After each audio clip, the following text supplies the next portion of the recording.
need help. It's that easy. So if you have completed all the steps, please drop a 100 in the chat. If you're just observing, meaning you'll only be listening, drop us a 4 in the chat. For our class, we'd like to remind everyone to please make sure that your setup is ready before the class starts. Secondly, always click Meeting Group Chat in the Zoom chat drop-down so everyone can see your messages. Please turn off your camera for faster process in Photoshop, and lastly, be sure to keep those mic muted unless the coach calls you to participate. And also remember, it's very important. Do not start working in the template, we must move together as a class. No one should be working ahead during our class. Thank you all for your cooperation. Now please hang tight, loves. Our class is about to begin. I paint the sky with a whisper loud. A brushstroke cuts through every cloud. My thoughts run wild, no change, no bounds. Electric colors in a concrete town. I'm the architect of my own spark, a firework igniting in the dark. Creativity is my superpower. Turning dust to gold in the final hour. I build a world with a single thought. No cage, just dreams. It's all I've got. I bend the rules like a melody bends. Snap a rhyme, make the broken man. A kaleidoscope spinning in my chest. This canvas bleeds, but it's my best. Ideas collide, a thunderous roar. They crack the ground and break the floor.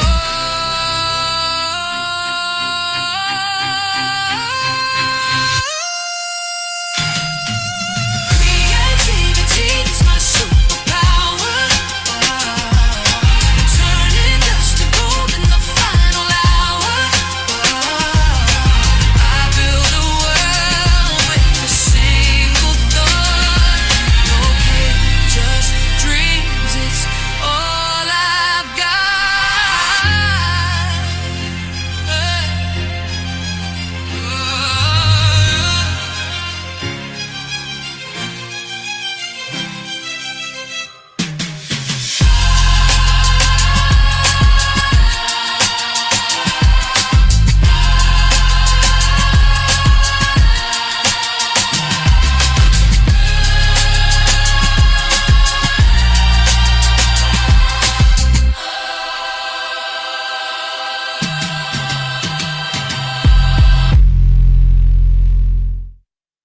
Good evening, loves. Thank you very much for coming. Tonight, we will be having a combination of AI in action and Photoshop class.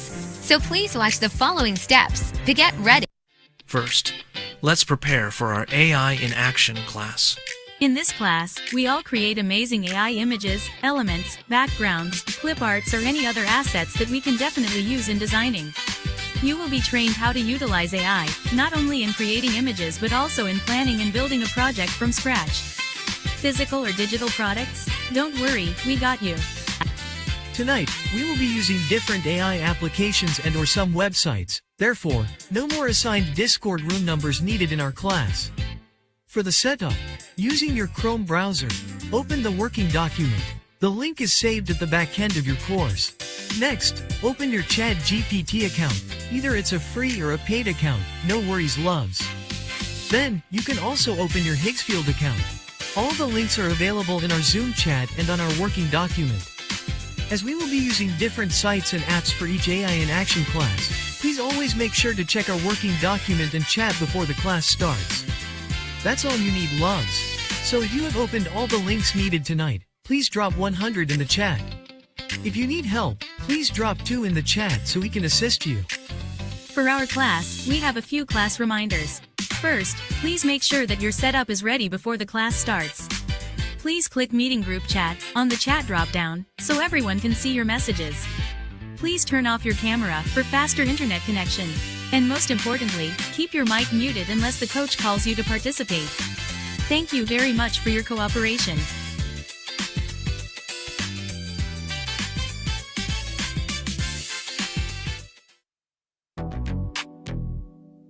Now, Here's the setup to get ready for our Photoshop class.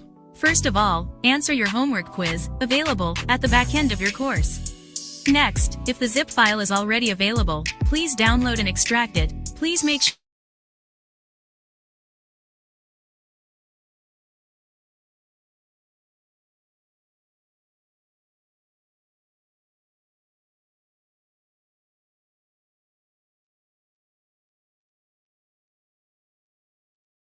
What's up, my loves and fellow creatives? I am so excited to be talking to y'all on an internet connection and without any health issues, other than I still got a slight little cough, but y'all know what? Y'all gonna get this slight little cough tonight because I'm ready to teach again. And I know you all are ready to put this stuff to practice, not just play with it, but to get paid with it.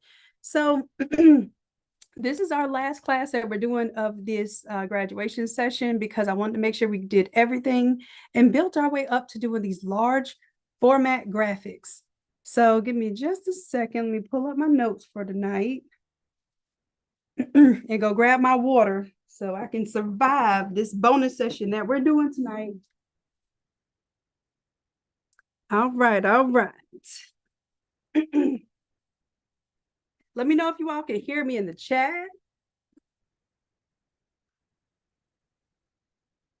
And if you all are in the Photoshop Live class and membership, and if you're in the AI Live membership, you should be in the Zoom room and not on YouTube. So just look for our class tonight. It'll have the date. So if you put 05/08, you'll see that there are 2 classes in either one of them you can go into. Go to the Zoom link and you'll be inside of the live Zoom class. And just because you all have been having some issues with getting into the live class with the way that Podia is set up now is totally different. It's totally new. And I know it's been a little bit frustrating, but I do see more people in the Zoom room tonight. So hopefully you all are navigating that well. And Customer Happiness is working on a video to show you all how to navigate the new site. I have nothing to do with that. Unfortunately, I did not get any say-so in how they design the new user interface. So I myself am getting used to it, all right? Okie dokes. So for this bonus session, I'm gonna ask y'all to rock with me, okay? I'm gonna be showing y'all my from scratch approaches to how I actually solve these design problems for real projects in real life for real money. I hope you all enjoy how I'm giving you this information because I feel like it's better than a template because you're still going to get the template. You're going to see my thought process and my work process behind creating the work. And of course, whatever I create and design, you'll get that 5-minute template flip. No problem, okay? So I'm going to show y'all basically where I'm coming from, why I'm doing this. So I'm working on this part right here. This is the last part that I'm wrapping up and it'll be wrapped up tonight. This is a bonus that I'm doing for the Automizer because these are not Automizer products. These are the large format products. But what I wanted to do because I was delayed in the Automizer and I ended up, I'll show y'all at the end of class how many products we ended up with. I went a little bananas. I did. I went a little crazy. I did. And I created all sorts of extra stuff in there, and I'll show y'all that later. But this, remember I told y'all when we wrap up a project, I asked y'all if you wanted to learn the large format, the design process, the quality control process, even the print and layup process is just different, okay? So what I wanted to do for this class tonight, I'm going to be showing you how to create graphics that will be for standees, and that's whether you get them printed at Walgreens and you're toweling them together, or you get them printed from a professional printer and you lay them out on your 4x8 boards, or if you have your own printer like I do, I have a large format printer. Either way, this is going to teach you how to set up the artwork, whether you're sending it off to print, or whether you're printing it yourself, okay? So we're going to go through those steps. I'm going to show you my process for creating images that have the clean outlines. And that's whether you're doing like a fan or you're doing a big head cutout or you're doing a full standee. Tonight, I want to show you how to use Photoshop to create those clean edges that will give you a better presentation when you show someone a standee. It also makes it easier for you to create your cut lines later on if you're going to cut them with a machine or if you're going to cut them by hand, it'll give you a guideline to follow. If you're not the most creative and the most steady with a blade and a knife, and you don't trim that 0.25 inches all the way around, it will give you that naturally, so you'll have a line to follow. All right, now I know that's a lot, but this is what it takes to get ready for large format printing. And I want to show you all my inside process. I've done a lot of design for large format jobs. I've done projects that have been printed 10 feet tall, 40 feet wide. I've done floor wraps, stage wraps, backdrops, elevator doors. The only I've even done car. I was gonna say the only thing I haven't done is car wraps. I've actually done a few car wrap designs and like Formula One cars and that sort of thing. So I want to share with you some of my tips and tricks for getting into this side of the business, so that you don't look like an amateur and you don't come in there with those really poor quality Canva graphics. If you are going to use Canva, I can tell you some tricks to make it high resolution, but it just won't be able to handle high resolution like Photoshop will for these large format jobs. And I just have to be honest with you with that, because I want you to understand, going into professional level projects, you're probably going to need to just step up into the Photoshop realm for those type of projects, unless you're totally designing in vector, which is a whole nother conversation. Most of these graphics are not vector, they're bitmap, which means when you don't design them to scale and print them to scale, you end up with poor resolution and icky, fuzzy looking graphics. All right, so that was my background. That was hopefully you all are understanding where I'm coming from before I start teaching this. Let me get my chat up so I can see what you all are saying inside of the Zoom room.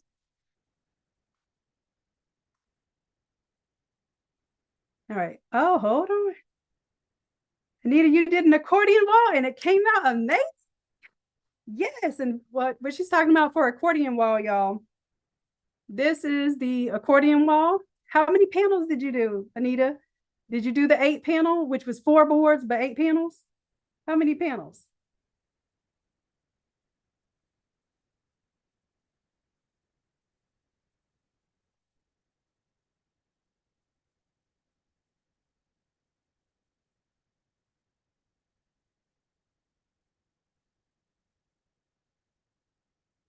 You've been helping an event planner?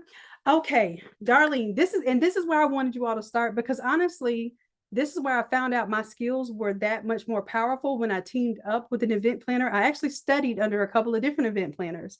I actually paid to study and mentor underneath them. And it wasn't because I wanted to be an event planner.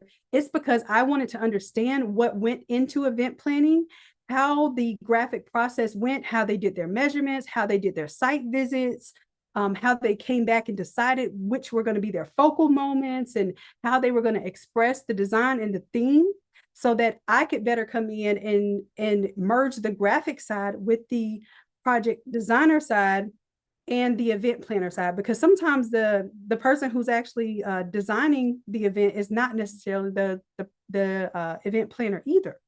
So just bringing all those minds together and actually having the tools and resources to do that, you are a powerhouse, because you can think like a planner, you can think like an event designer, and you can also think like a graphic designer, which puts you in a, and if you have the printer knowledge, a graphic designer doesn't even have the printer knowledge. You have the printer knowledge. Now there's 4 different areas where you are knowledgeable, and you can be all 4 of those things if you want, but you can also choose your niche. My thing is I like to do the graphics. I like to understand the concept. I like to give my opinion in terms of the entire scope of the project, the inspiration and design. So for me, that's more of like the director or the creative design aspect. And then of course I do the graphic design as well, but I don't charge people as a graphic designer. I charge people as if I am an event designer, an experienced designer, right? And I want y'all to learn the difference between that as you grow your skills. You're not just doing graphics. You done gave them a whole concept. You done came up with the pieces that are going to be in there. You done came up with the moments and the type of products that are going to be in those different zones. You've helped them measure out the scene to know what's going to fit in there. So you become much more knowledgeable and a much better partner for that event planner than just a typical graphic designer. All right, so I teach y'all some of those things as I'm going through. Of course, I can't give it all in one sitting, but I promise you I will give you more than enough to chew on, and you will have an opportunity to ask me questions about things that maybe you're unsure about, maybe things that you're not so confident in. It's okay. Let me know. That way I know what to teach you. Okay. Because when I tell you I've been through it all, been through it. Okay. I'll tell you one of my biggest projects was $150,000 budget birthday. And it involved doing stage wraps, floor wraps, fake newspapers as props, elevator wraps. I even did a video that played inside of the elevator on the TV screen. I can't even imagine all the things that went into it. But that was a really big project. And some of the things that you're seeing here are things that were designed for some of those big projects that I've done. So I take my real life, real deal projects and I break them down into class content, into templates for you all. So now you can do the big projects just like me. All right. With the same literally, these are files that I've used for these big projects that I have made into templates for y'all. Okay. Because I love y'all like that. All right. All right. So this is next step for a lot of you all that want to get past the t-shirt design. All right. Not saying we don't still do t-shirt designs because they in there. That's where all of these graphics came from, is our initial t-shirt design, but you can do bigger, you can do better. I'm 100% positive. All right, I'm gonna take a little sip of my water. And we're gonna get started. What I'm building out right now, and let me get my water together here.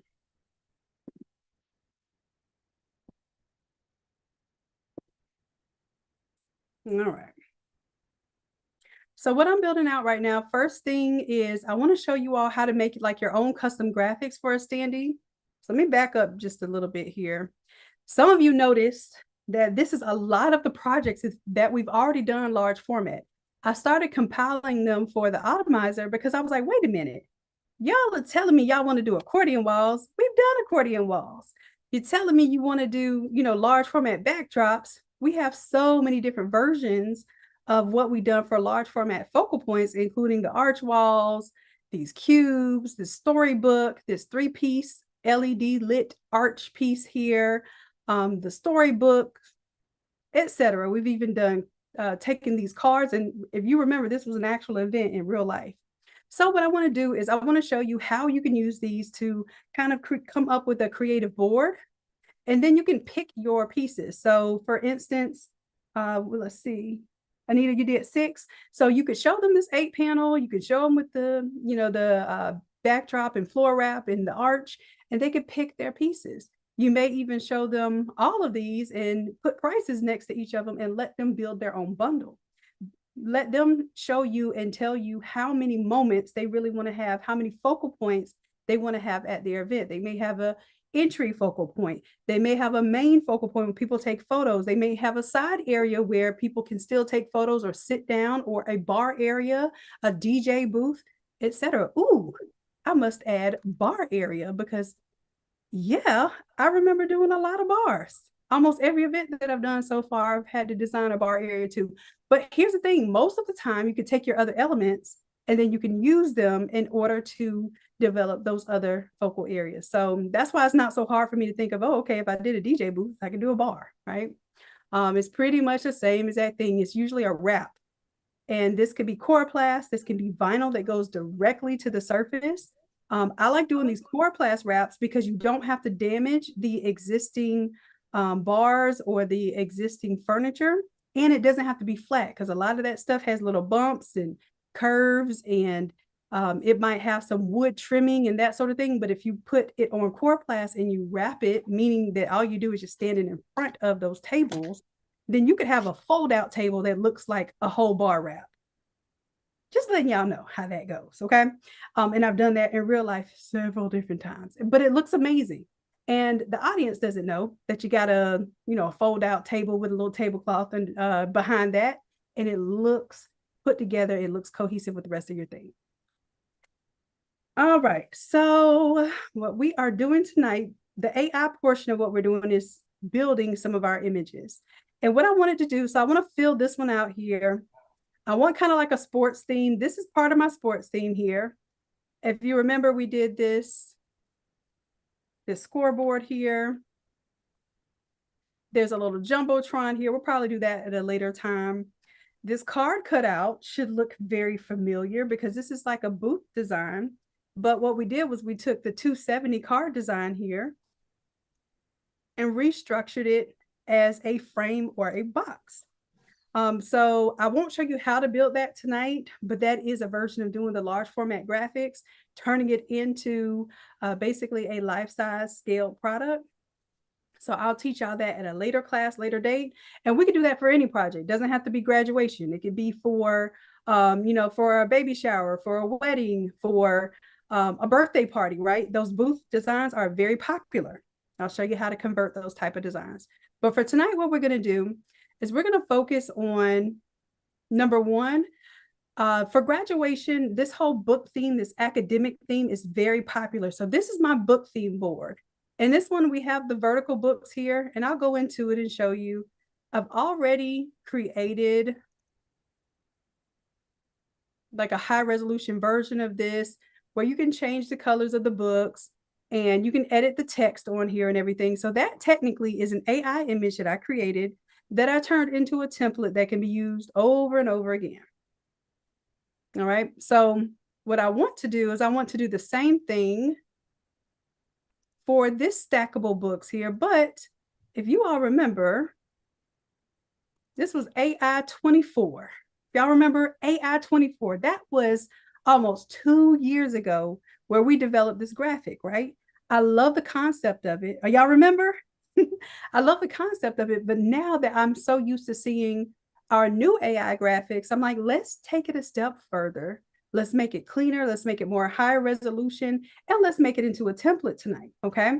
So then what you can do is you can change the colors of it and it will match your theme. It will go with the graduation theme. You can have these printed at Walgreens if you wanted to do that. I suggest having them printed with a professional printer where you're going to get the 48-inch wide vinyl. You don't have to worry about piecing anything together. Develop your relationship with your local printers who have professional machines. And I promise you, you will make great, I'm talking about great relationships, because most printers do not know how to design.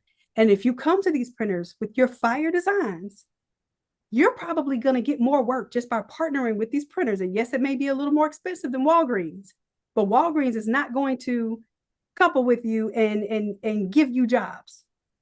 Okay. On the real, I'm telling y'all, this business is about the relationships that you build, the contacts that you make, and the impressions that you make with the right people. Okay. So get into it, because just like they're charging more because they know they're worth more.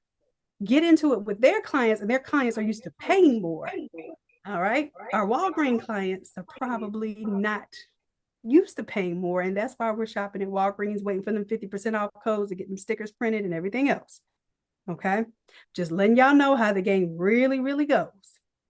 You can only do those, those prints for so long. And then Walgreens will start telling you, hey, we don't print this, or they'll put that little border around it, and that just jacked you up, because now your stuff is not the size it's supposed to be because they didn't print to the edge. And it's just, they're not professional printers. So you're going to deal with issues with those types of printers. They're great to start out with. It's great to have as a resource.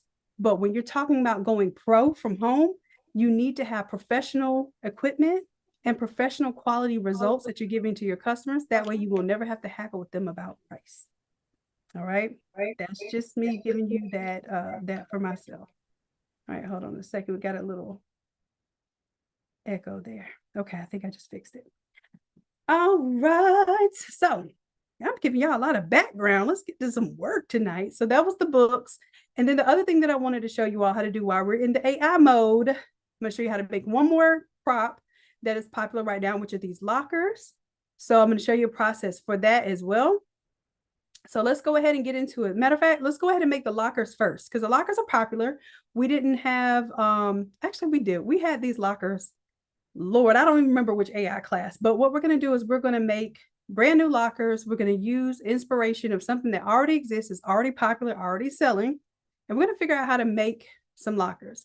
So what I did, I went to Etsy and I saw a graphic I really liked. I saw that, this is trending right now, but I wanted to know, hey, where can I find these lockers, right? I don't want to exactly take anybody's anything, but if I like some elements of something, I want to show you my process of breaking it down and finding those elements. Y'all ready for this? Let me see if y'all ready in the chat. All right. All right. Okay. So the first thing I do is I open up an image. I have these saved on my Pinterest, but you could just open the image in a new tab. Okay. Once you open this image in a new tab, you have the option, if you're in the Google Chrome, to right click and go to search this image with Google Lens. Now, what I want to do is I'm going to just select the lockers here, 2 of them.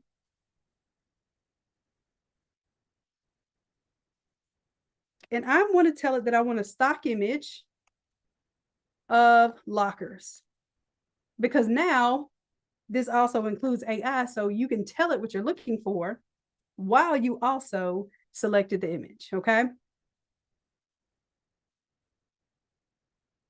All right, and then what I want you to see is that it gives me some results here of some stock images, but I want to show you the ones that it gave me before. It literally found this image, which I don't know if it is the exact image, but it looks very, very similar to the style of the lockers that's here, including the handle that's here, the vents that are there with the little label at the top. So instead of me going and trying to buy somebody else's template and, sneak in and resell it or whatnot, I can get elements from it and then start to create my own from the base. Okay. So that's what we're doing here. So basically it took me to the stock image here, which technically you probably don't have commercial rights to resell this. So even if you were to download this and use it, you're more than likely don't have the commercial like. This includes a standard license. You need an additional license if you're going to use it for commercial, so forth. Well, I could also use this as an inspiration image and make my own image that way. I don't have to have credit for anything other than these Hicksfield credits. You hear me? Okay. So what I did here is go ahead and just save this image. All right, so you can save this image. I also had it on my Pinterest. You can also copy the image, but just save it just in case you end up the link's not working or something like that. So go ahead and save it. Go ahead and I'll put it on my downloads here. It's already there once. And then I'm going to come over to my Hicksfield. And the prompt that I use here, and I'll go ahead and put this in your working document for tonight for your AI and customer happiness. Do you mind putting the AI working document link? And we'll continue because when I do Photoshop, I'm actually going to create a Photoshop template off of what we've done in AI. So if you have access to the Photoshop class tonight, you'll also get the template that I make from this AI class. Does that make sense? All right, so that's your working document. Make sure that y'all have that prepared and ready. I'll be dropping some information on it. Let me put it into my window here. There it goes. All right.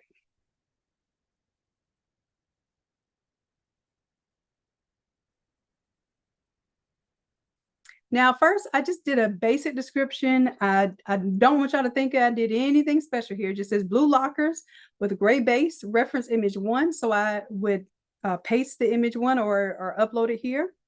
And I told it to do a hyper photorealistic image with high resolution, details, and texture. Now, when it heard texture, it gave it a little roughness to it. So, be careful there, and I'll show you how I cleaned it up later.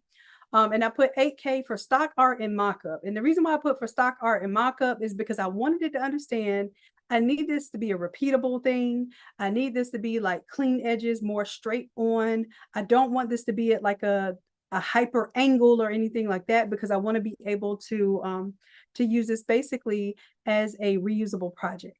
All right, so that was my first result that I got. I'm going to copy that and put that as the sample prompt in the working document. Oh, hold on. Looks like I have to switch my windows here so I can edit that document.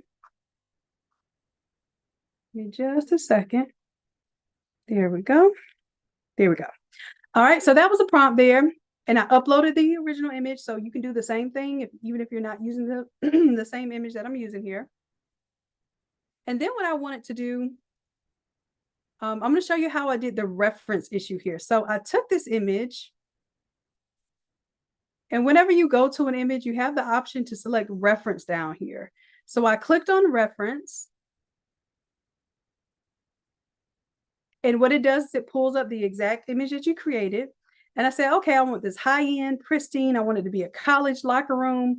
Do not change the view of the scale, just the finishes. And here, it tried to be creative, and it gave me this wood finish, which actually looks pretty cool, but wood finish is not necessarily what I was going for. So then I hit reference again to basically stay with that clean theme, because at least my lockers didn't look all grungy anymore and beat up. And for the next one, I said to make the doors metal and royal blue, and the interior and frame, I want it to be metal gray. The reason why I wanted to do that is so that I would have an option to change those colors in the future. If you remember the original locker design that we did with the open lockers for the sports theme, remember we told it to create pretty much a blue and yellow theme so that the cushions could be changed, the interior space could be changed with colors, and the exterior doors could be different colors. Well, that's what I'm doing here. So when I created this graphic, in my head, I wanted to make sure that I had sections that I could recolor later. So that's exactly what I'm doing here. And I'm just keeping it simple to 2 colors. Because I could have said, hey, make the interior yellow, and then that way I would have something to kind of highlight later. But I really want to keep this simple so that we're just changing 2 colors, which would be the blue and the gray whenever we templatize this. All right. Okay. And let me go ahead. I'm going to go ahead and copy this part of the prompt. It's not as special, but I might as well give you the prompt if I prompted it, right? So that was a second one that I used to clean it up. And then this was the third prompt that I used to clean it up. Let me hit copy here and just paste it in your working document. All right. So, and I ran it one more time just to see if I get a little bit different here, but I think we're absolutely fine on this. And I like how the labels give me the ability, like I can go in there and create like actual typed in labels, or I can leave it just like it is. I do like that. I like how I see the reflection on the floor there. It looks really highly detailed. More than likely, if you're printing these as panels though, you're gonna stop right at the lockers, but I do like that it gave me some perspective here to these tiles. So even if I were printing this as a backdrop, right, and I wanted to continue it onto the floor, you have that ability to make that look like a real, boxed in scene if you wanted to. All right, so that was my lockers. Those are my tips and tricks for creating those lockers. Let me know if that was helpful to you all. Oh yes, let me tell you the the aspect ratio where I started with this was 16:9.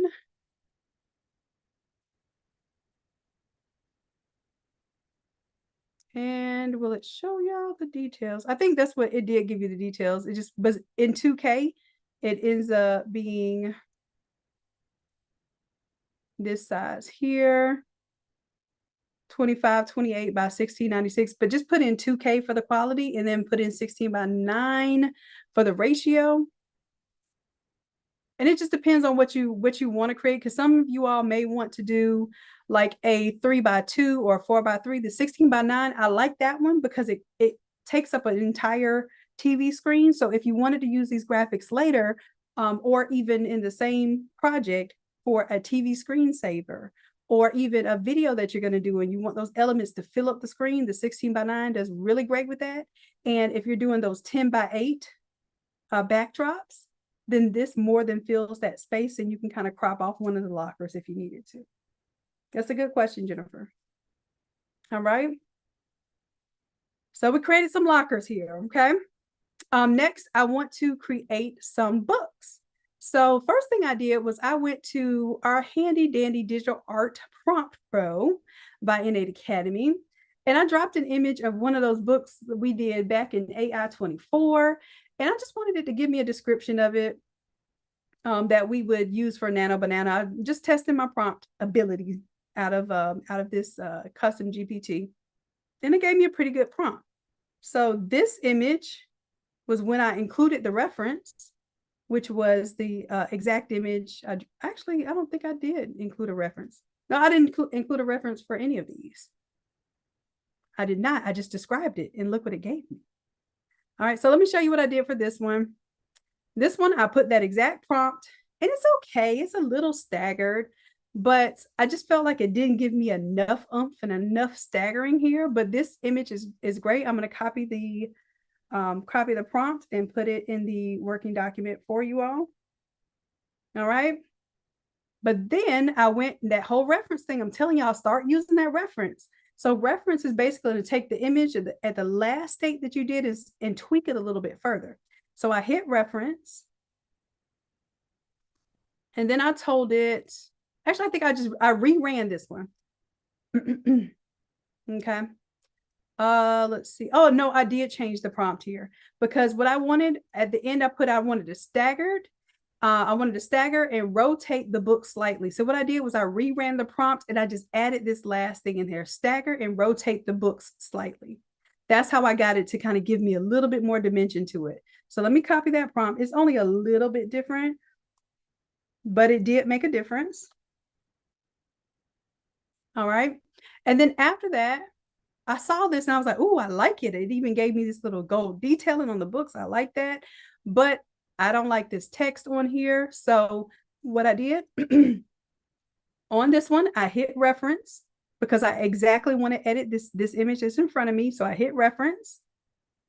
And then once I hit reference, remove any text. That's all I said. And I'll copy that and put that in there too. We need it. Then you'll know exactly what I put. Remove any text. I don't want any text, even if it was on the tassel, on the hat, on the books. I want no text at all. I want to be able to add my own text if I want to. And if I don't want to, it looks beautiful as is. Now I'm going to tell you a step that I'm going to do further.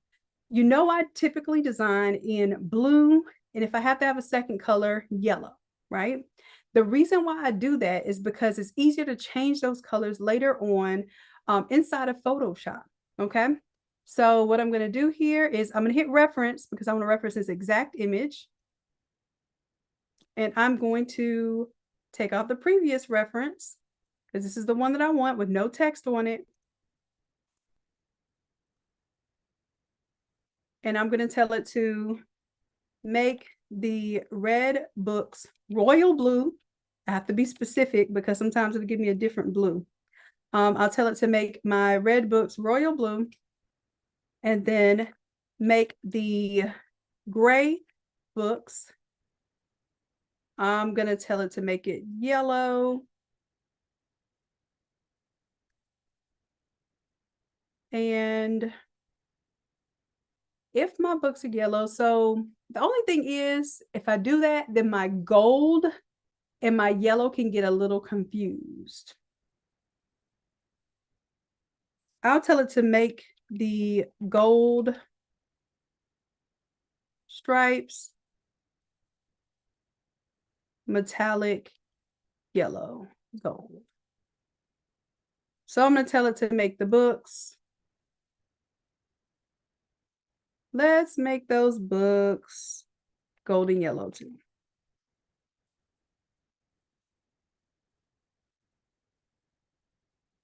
Now, I don't know if it's going to make a metallic yellow because I didn't tell it to make a metallic yellow. I just told it to do a golden yellow, but let's see what it does.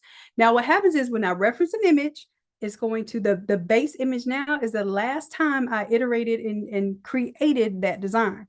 So if you needed to make some small changes, then I suggest that don't try to overwhelm AI and tell it to, hey, remove the words and make the red books blue and do this and do that, because sometimes it can get a little confused in its steps and then it does less quality or it listens to you barely. So I like to, break it up into two distinctive steps here. All right, boom. So I got my blue books, I got my yellow here. I still have my metallic gold. My metallic gold is on the yellow books as well as the blue. So it gives a little contrast. Now, when I go color changes globally, what the gold that's on my yellow books will probably change along with the gold anyway, with the yellow books anyway. I'm fine with that. I like that there's a little contrast on the blue and there's a little contrast on the white books too. I really do like that. All right, so this image to me, what do y'all think? Does it look good? Oh, I should have told it to turn the tassel blue as well. So I'm going to go back to this one and tell it to make the tassel royal blue.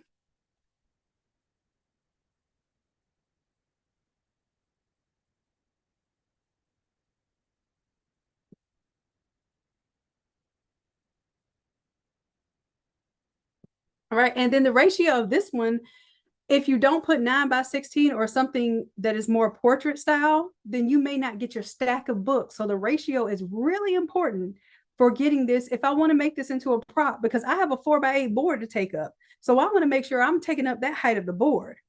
And really and truly a size that's probably more like the no, I think that is going to be your best bet here for Nano Banana Pro is going to be the 9x16. It's not quite, because 8x16 would give you the whole 1:2 ratio.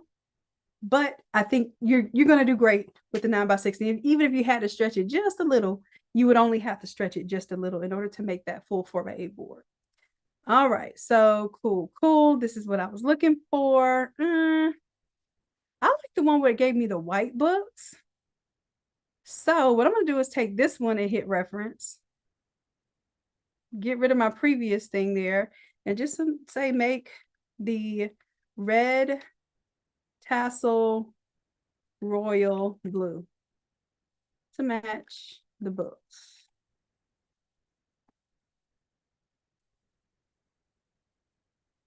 Just in case it didn't think that my books were royal blue. I don't know.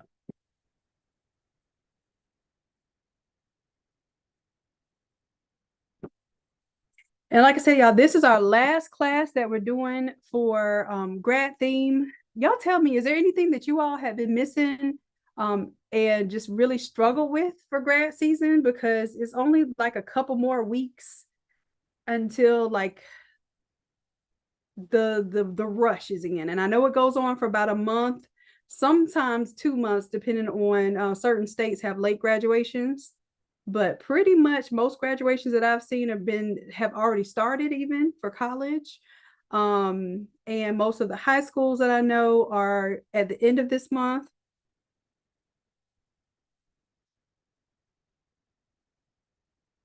Michelle, how to print out the stole? Michelle, how are you printing the stole on a 13-inch printer, or what size printer are you printing out the stole?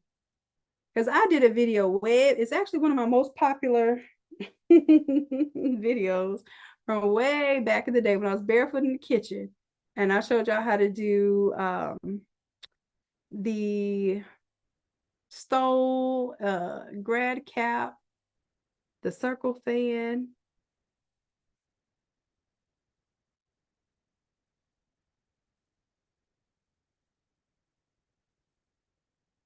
Graduation's happening right now in your city. Okay. Hold on, let me see what y'all saying. Open the one with the red tassel? Yeah. You said you want me to open the one with the red tassel? Oh, okay, got you. You need your screenshot. Got you.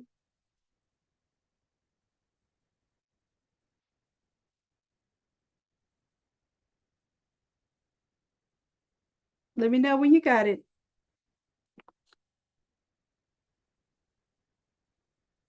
My apologies. Sometimes I'm talking so fast, I forget that customer happiness hand is over there screenshotting and making a full tutorial document, and I'm just clicking away. And I'm just talking while I'm clicking away. All right, so this is the one. I liked how it had the white books. I just feel like it broke up those colors a little bit, so that's why I like the white. And now it has a blue tassel, you can see. Beautiful. Now, what I want you to do, if you have Hicksfield and you have some credits, don't do this just, just to be doing it. Do this with an image that you want to upscale. Let's go ahead and go to upscale now. I'm going to do the X4. It's got some advanced settings, but I'm just going to leave this alone because I'm not doing face enhancement or anything like that. And I'm going to hit upscale, but it costs 34 credits. So I'm upscaling it for you all, okay? I'm going to make sure that I upscale it. All right. And then, oh, that's what the second image was. The second image is my upscale version. I was like, why do I have another image? The same thing. Duh, Deidre. Let me show you. I'm going to go ahead and download this locker set 2.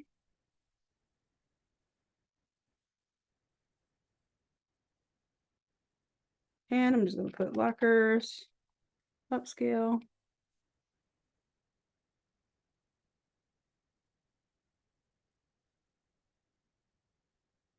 And see how it's taking its time right there with that book. So I'm not even going to download the one that I think that I want. I'm going to wait until I get that upscale version to download that one.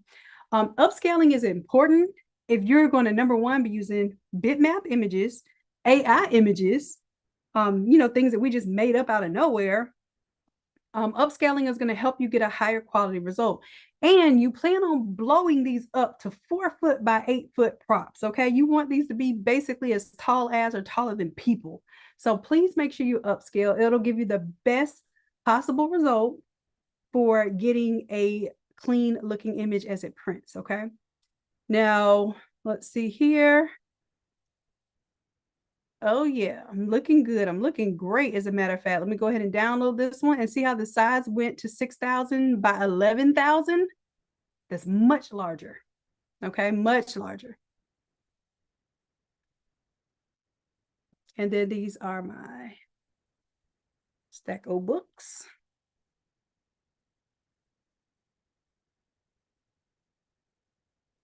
And then I'm just going to put HR for high resolution. I should have done that also for my lockers.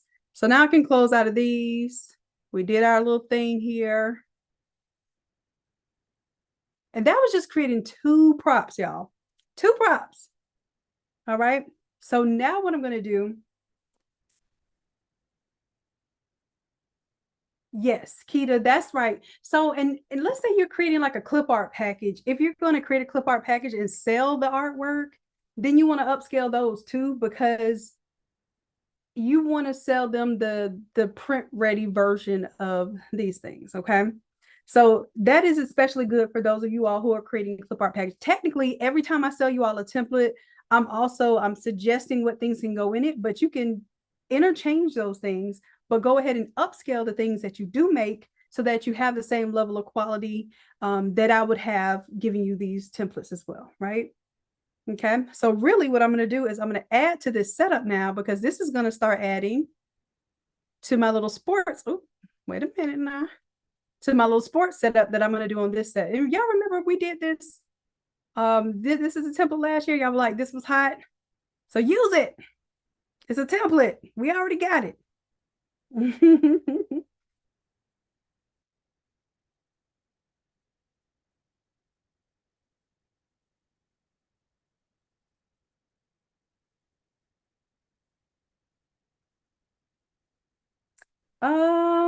Christy, I think customer happiness is doing a video for y'all to navigate, because I do realize that it is difficult to navigate the new setup. So Hannah, can you do me a favor and get Christy's question there so you can help her out later?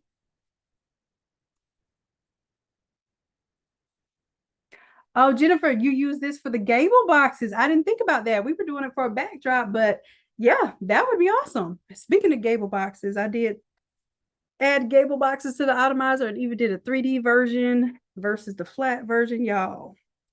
Anyhow, we're, like I said, we're going to do a bonus session tonight. So I'm going to stay with y'all a little bit later, as long as y'all can stay up with me, pretend like we clubbing or something tonight. All right. And we're going to get it together. All right. So what I'm going to do now is take you through the process of what you would do to prepare this for your standee. Okay, so this is my Photoshop version of the class. I'm going to show you, I'm going to give you this file that I'm currently working on, but I'm going to show you how it really works and how to prep your images. Okay, so this is a little mock-up that has the back stand on there. I'll show you how it works in just a little bit. I'm going to go ahead and double click on it because this is a smart object, of course. And then the first thing that I'm going to do is go ahead and double click on the main image here because everything else is built into here. I've already done the work for you to kind of make that stand look like it's on the back of the image. And you can turn it off or on if you want to. That's completely up to you. I'm going to show you how to do that in just a moment. And as far as it being a mock-up, technically, the image itself is already here. I've just included, and I'm going to show you how to include these little filler spots because when you're making a standee, most of the time you're going to fill in the area between the legs because you're not going to have that open because it's going to be almost impossible to stand, or you're going to see your stand from the back. You're going to see it on the front and it's going to look silly. So that's why most of the time you're going to leave this closed up down here. And I'm going to show you how to close it up. Okay. Now we're going to take a quick 5-minute break because we're switching modes from AI to Photoshop. Customer happiness, if you want to go ahead and break the video right now so that we can break that up later, it'll stay continuous on YouTube, but on the Zoom side, we'll have 2 different videos, okay?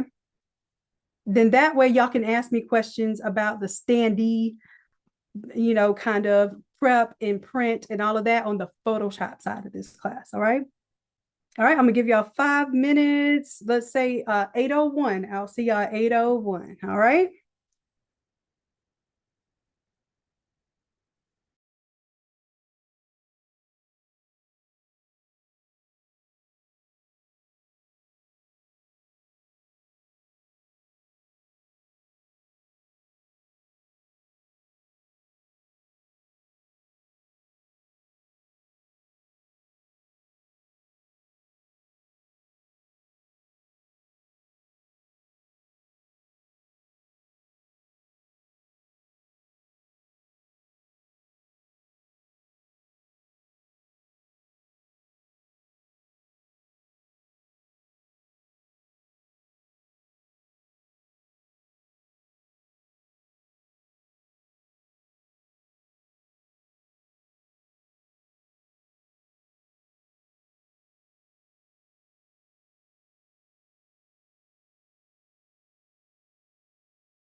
Keep doing things that you love.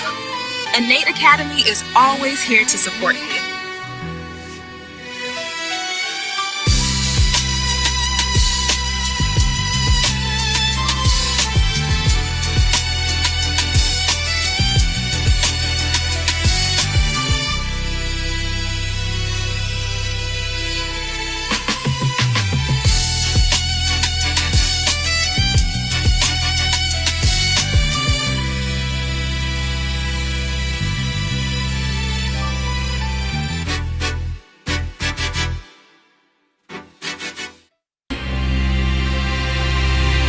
the sky with a whisper loud. A brushstroke cuts through every cloud. My thoughts run wild, no change, no bounds. Electric colors in a concrete town. I'm the architect of my own spark, a firework igniting in the dark. Creativity is my superpower. Turning dust to gold in the final hour. I build a world with a single thought. No cage, just dreams. It's all I've got. I bend the rules like a melody bends. Snap a rhyme, make the broken man. A kaleidoscope spinning in my chest. This canvas bleeds, but it's my best. Ideas collide, a thunderous roar. They crack the ground and break the floor.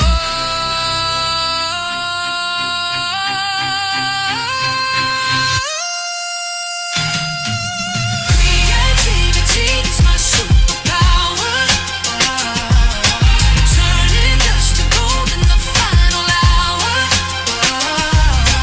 I build a world with a single thought. No cage, just dreams. It's all I've got.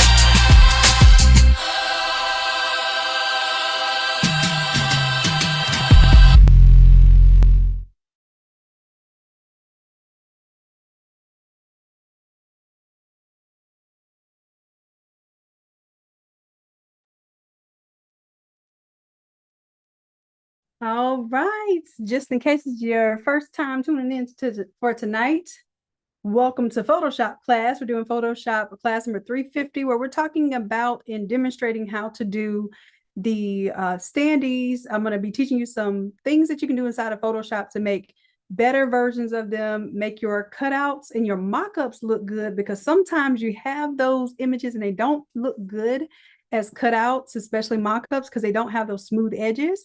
I'm going to show you something inside of Photoshop that you can do that will give you those pristine lines.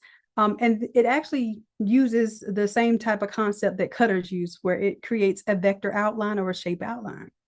All right, so without further ado, we're going to get into number one, how to just put in an image. And ooh, I didn't show y'all this from the AI class, but I'm going to show you a bonus from my AI. Hold on, I'll go ahead and pull it up here. And did I shut down my Higgs field? I think I might have. I got excited. Oh, I did. I shut it down. Let me open it back up, y'all. Because I wanted to show you, without going too far into this, how I created my model. And this isn't just for creating models, y'all. I had to use this in real life for a real graduate. And I want to show you how I had to create some shoes here. And I want to show you the image that I was given. So I had this image, beautiful young lady, and I just can't see her shoes. So creating a standee from that is like, oh my gosh, like what am I going to do now, right? Just want to show you a little tip and trick here. So I was able to take that image. It said, this exact woman maintain her facial features in a professional high-end studio photo shoot. And I said this is a photo shoot for our RN graduate, medical scrub theme, wearing this black uniform. And I told it to wear black Nike Air Max 95s, 8K resolution. And again, I reiterated this exact pose because she already had a really nice pose where she was holding the stethoscope. So it recreated the outfit, kind of gave her jogger style ends to the to the pants here, and then it created those shoes. So if I were going to create a standee cutout, then I would create a standee cutout from this one because it has feet on it. Okay. So if you do come across and you don't have feet, or let's say you only have the top part, you don't even have legs on your image for your model, then you can use AI to generate a full body standee. And I'll show you how I did that.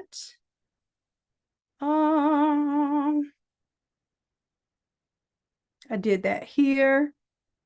Yeah, I probably should have gave y'all this little bonus in the AI class. Probably should have, but check this prompt out here. Customer happiness, do you mind adding this to the end of our last class as a bonus? I apologize for our last AI class. I'll still be on the working document from that. Oh, look, you're already doing it. You're amazing. Thank you, Hannah. Okay, so here I told her to create a professional photo shoot of this exact student in image 1 in a black cap, black gown, wearing the custom-made stole from image 2 and these red heels from image 5. So what am I doing here? I'm creating a standee, but if I'm going to be making a standee, then I want the standee to be wearing at least one of the products. So I have her wearing the stole here. I'm sorry, what was that? I heard something. I was making sure everything was okay. All right, maybe just a mistake unmute. It's okay. I'm just making sure I wasn't screen sharing where y'all couldn't see my screen and I'm talking all fast and all of that. Hold on, let me make sure y'all are with me. Okay, cool. Okay, so here, I'll copy this. Let's put it into, here we go. All right, and then what I did was I found some like designer shoes because I wanted to see, was it gonna really put the designer shoes on there? And it did a great job putting those shoes on there. They look great. And then I just, told it to do some different outfits here. I even took images of outfits and told it that I wanted her to be wearing that particular dress, but make the dress red. So it did do it like, this looks phenomenal. So I used this image, and I think I used the graduation cap image. In both images, I told her to wear the stole because why not? I'm advertising my stuff. Okay. But this is what I was able to create and download. Now, if this is a real person, then you're going to upscale it. If this right here, is kind of my mock-up model, I will probably print this, just for the sake of printing it to show how to do it. But that's the only reason I would really upscale these is if I was going to print it. Right now, I'm just using this to show my clients what their images can look like or what their daughter can look like once she's in my design ecosystem.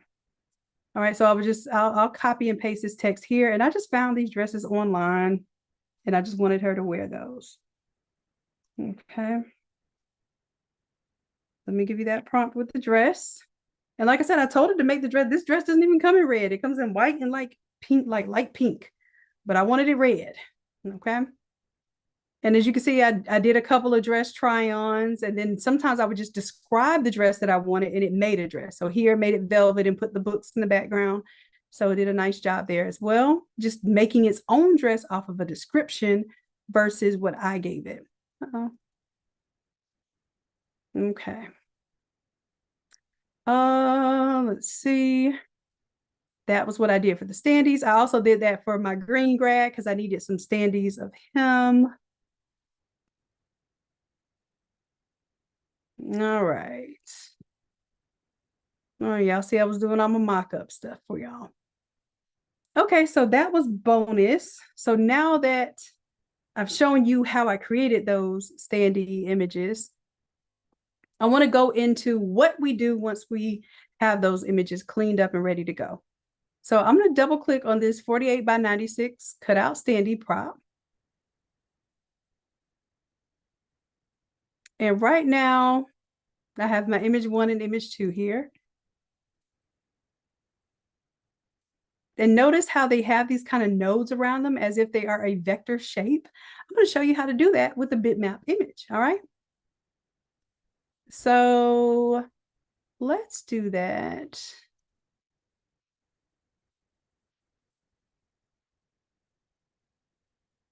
my standee 1 and my standee 2.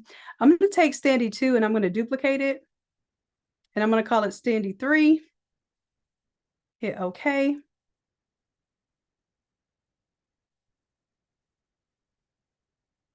And let me grab my standee green grass so I can demonstrate for you.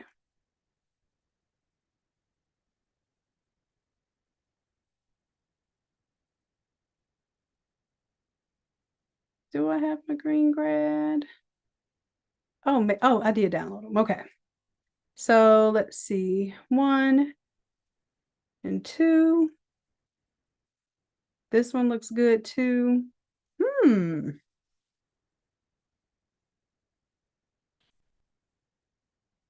indecisive about which one I want to use. Okay.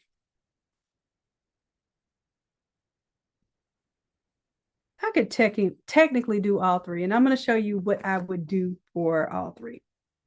All right, so I'll do all 3. That way y'all can get the repetition. No, I won't. I'll do one of the human, and then I'll do one of the books, and do one of the locker, just so I can be clear, like whether it's an object or a person, the process is the same. Okay, because I'll get a little ahead of myself and just be making these standees all night. All right, so I have number 3 that I'm going to be working on here. I'm going to put it at the top just so that nothing's in front of it. So inside of this folder, I'm going to go ahead and drop my image that I want to use for my standee. I'm going to do green suit. Boom, drop it in here.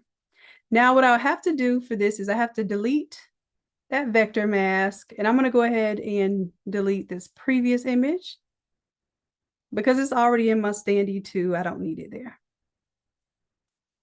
All right. Now for this, I'm going to expand the image.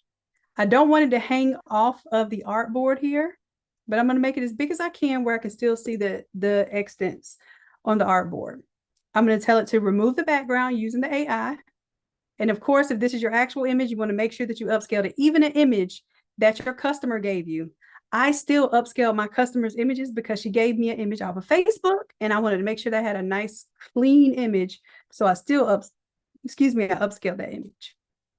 All right, so now we have the background cut out. I'm just going to increase the size here.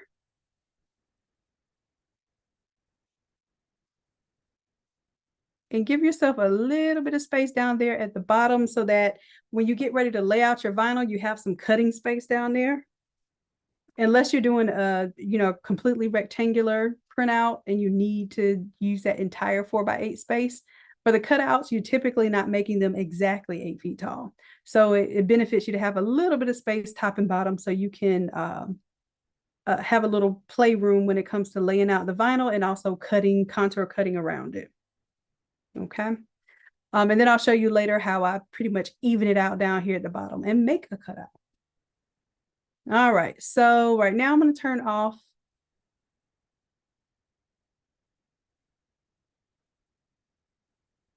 off this inside piece just so that I can show you how that operates. So with this image, I want, and this is the funny part too, because you may end up kind of puppet warping things to make your image look better, especially when you have people standing up. So I'm going to just pull the image down to where basically the tip of his shoe is at the edge of the board, right? And typically, somebody's back foot is going to be back a little bit, so it's going to float. If I want to, now this will be something that you want to do with the original image. So let me go ahead and go into the original image and do this. I'm going to remove the background here instead. All right. And it looks like it didn't do as great a job around that shoe there. Let me Control plus and zoom in a little bit. That doesn't matter because I'm actually going to have it hang off the edge there anyhow, but let's get it as close as we can to that edge. Okay. And then because we're inside of this image, we can apply the layer mask, but I'm only going to apply that layer mask when I make sure that I have this cleaned up down here. I really don't like that. So let me get my pen tool real quick, y'all. And instead of a path, yeah, I'm gonna do a path and then I'll turn it into a selection in just a little bit. Feel like I have a little too much fuzziness right here. So I'm just gonna clean that up and make that sharp. With my pen tool, y'all. Pen tool is gonna be one of your best friends, especially when you're making standees, so don't shy away from it. We're gonna turn that into a selection. Hit OK. I'm on my layer mask right now instead of my image. I don't want to delete anything on my image. But if my black is in the background and I hit delete on my keyboard, it turns that part black on my layer mask. It doesn't delete any of my real pixels. All right, so I clean that up. And I'll come in here, clean the top of this shoe up too. Boom, boom. Selection. I choose 0 pixels because I just want it to be a clean. I don't want it faded at all. All right. That's good. I think I see a little bit. Oh, those are the buttons on his jacket. I'm gonna leave that alone. I thought that was some trash. Everything else looks great. All right. Looks amazing. Let me zoom out. And now I'm gonna apply this layer mask because I'm gonna do a little puppet warping. Okay. Like I said, I was gonna teach y'all some bonus stuff in this class. So it's not about just, printing something out and cutting it out. This is about how you prepare your files that you're going to be using for real life standees. Okay.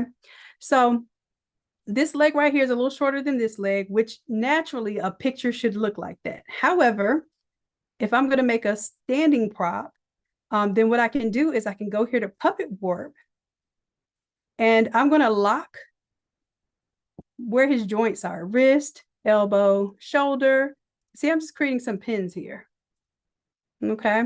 His torso, neck, top of the head, because I don't want those things moving around. Where his knees are, I'm going to hit there, where his ankle is, and then the top of the foot. So I'll put ankle, top of the foot. Right now, I actually want to take the ankle and pull it down. I know it looks a little awkward, but it's going to make for a better cutout, if you understand what I'm saying here. Because what I want to be able to do, and I'm going to pull it a little bit further down. What I really want to be able to do is cut this out the bottom, fill the inside with like either a background color or white. I just usually just leave it white in between those legs. That way it has a sturdy section that looks solid, and we can put the backer piece on there and we can cut it even at the bottom and it makes sense. Okay. So even the pose that you choose for the standee, you may have to put your image into AI just to change the pose up a little bit to make the feet even. Okay. Now I just did a little bit of puppet warping here. I'm going to hit the check mark so we can see, does it look okay? It looks okay. I probably could have did a little bit better with that knee there, maybe bent it just a little bit. It would still look weird because his knee being bent would not be the same size as the other leg. However, let me show you why this matters. I'm going to close out of this and hit yes to save those changes. Okay, now my mask doesn't make sense because I created a new layer mask. So see how short his leg was before? It's cutting off that entire foot now. Let me delete that layer mask. Okay. And now I can move them on up. I'm using the edge of this board, the bottom edge of this board, to say, hey, would this cut straight across? And the way that I have made the shoe, it will. Now I could have taken his heel and placed his heel down flat too. And I think that just would have looked a little more odd because then this left leg would be longer than the right leg. So I didn't do that. But you could have done that too, where it looked like his foot was completely flat on the ground with the same puppet warping feature. I just thought that it would look a little too extreme and really raunchy. Okay. So now I have this area here. This is our, basically our fill-in. I'm going to turn it on for a second. It's bright green. I'm going to delete this layer mask. So everything's bright green. All right. Then what I'm going to do is, you don't even have to use the pen tool, y'all. Just use this polygon lasso tool and just come into the inside of the legs here. As long as you have a full leg, you can be very loose here. I'm coming off the edge, coming off the bottom. Now my image is touching the bottom. That's why this is going to work. Close that up. And now just create a layer mask. And boom, that fills in there. Now I can say, well, what color do I want it? If I wanted to, you know, I can make it a color that's in the graphic. Most of the time, like I said, though, it's going to be pure white because it's going to be the board color. Okay. And all that does for you is it helps you understand that that's going to stay filled in. It's also going to help you understand on your mock-up that you're not going to have an exact contour in between those legs. You're going to show on your mock-up that that area is filled in with white. Okay. So speaking of which, standee number 3 is done. I'm going to make sure I Control S to save. And I probably could make him a little bit taller, but I don't want to be 8 feet. I'm 7 feet tall is already an oversized graphic. I could make him exactly 8 feet tall, but like I said, I don't need to have him exactly 8 feet because I'm going to have 8-foot tall wall arches, and I don't want him as tall as the wall arches. So the way that you can see how tall this is right here, you can go to your standee graphic here, and it tells you on the properties that this height is 91 inches and the width is 28 inches. So it doesn't quite take up the full board of the 48 by 96, but this is still a substantial height. This is still almost 8 feet tall. I probably can make them a little bit shorter. All right, but I'm gonna leave it alone because I want to show you more. So let me go ahead and save this. Close it. Now what my mock-up does is it takes whatever your image is here and it makes a cool little mock-up version, basically showing people, hey, when I print this for you, I'm not going to kiss cut this image. Kiss cut is when you're cutting right on the line of the edge of the image. I'm going to do an offset. An offset means that you're going to have a little outline around it, okay? Now, in order to get that real outline, if you're going to be printing this, you probably, and in order to get it clean, this outline is actually pretty decent. But let me show you one that's not so decent, or that you can tell there's an image problem. So I'm going to pull up image number 1, and I'm going to disable this vector mask.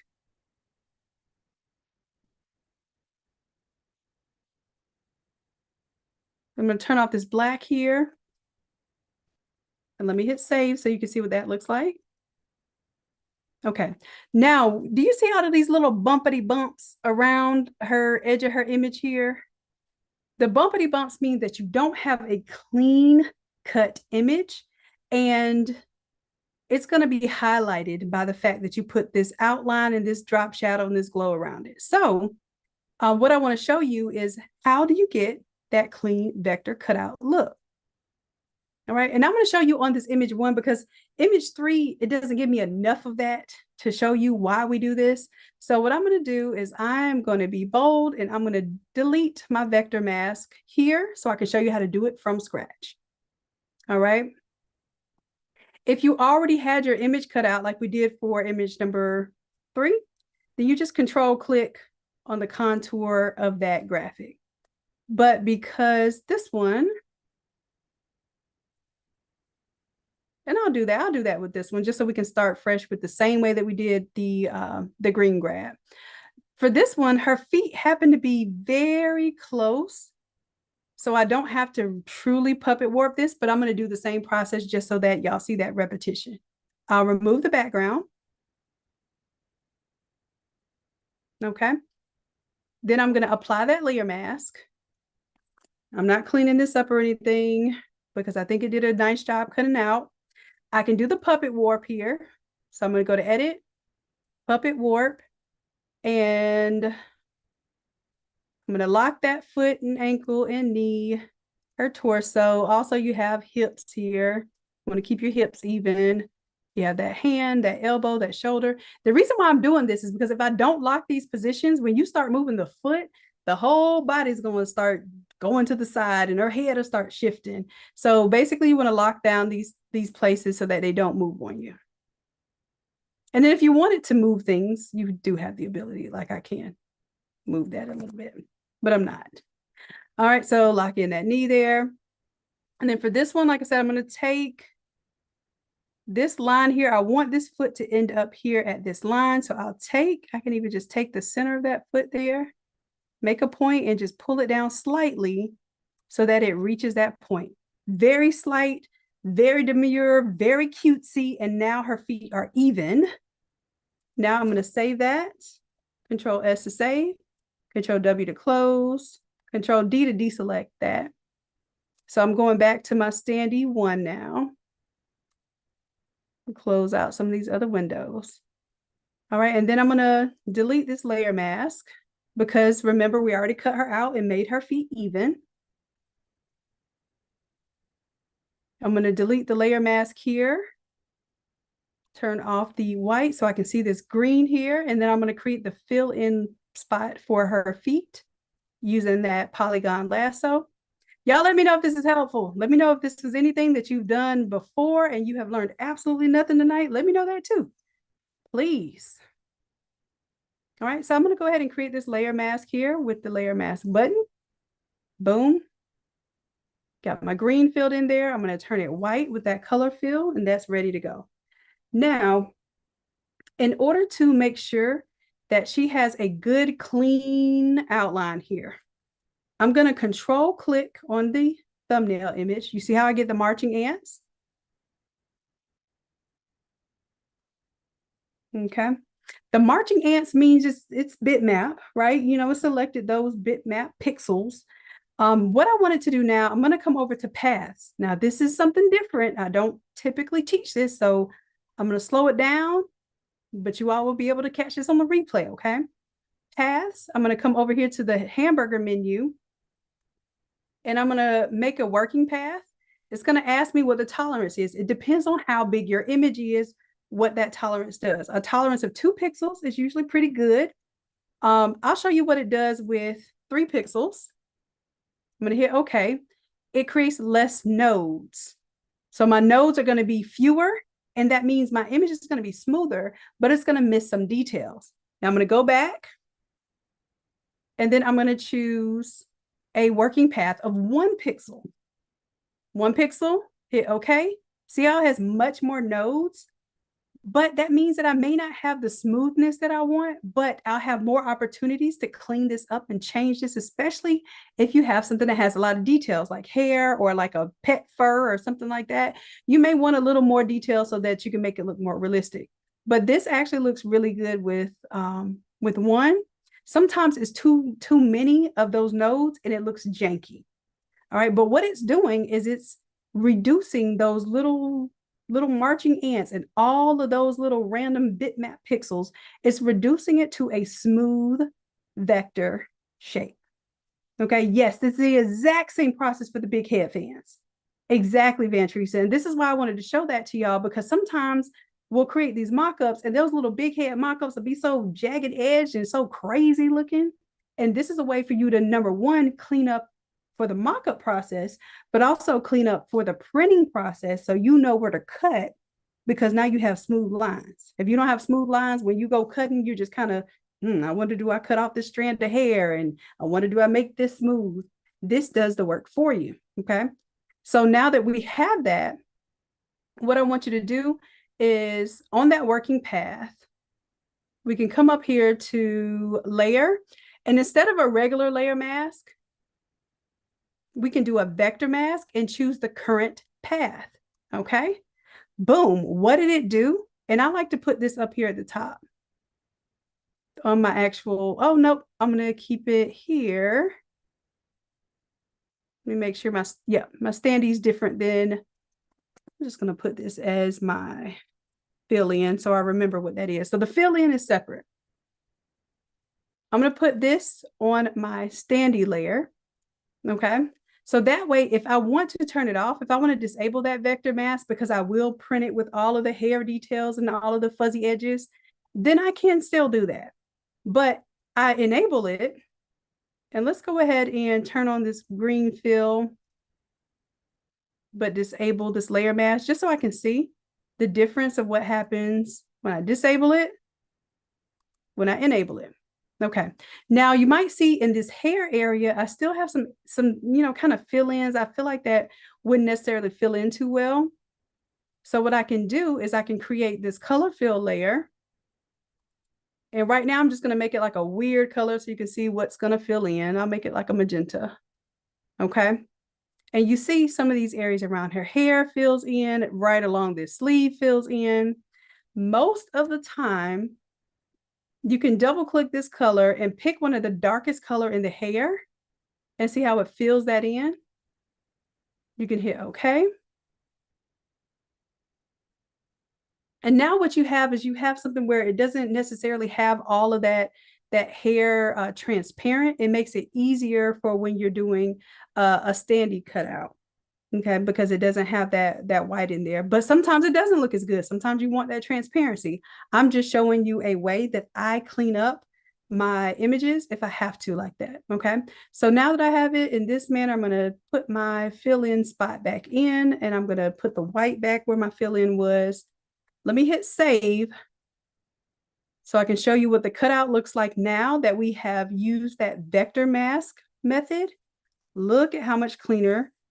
And this is a low resolution mock-up image, but look at how much cleaner that outline is versus, I'm going to disable the vector mask.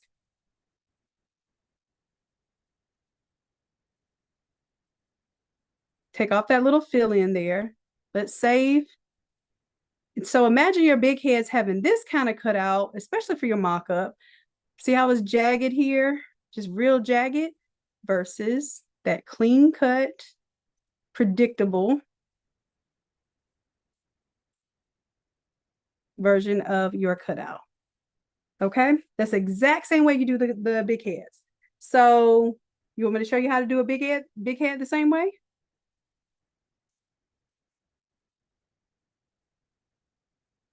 Okay, cool. As a matter of fact, don't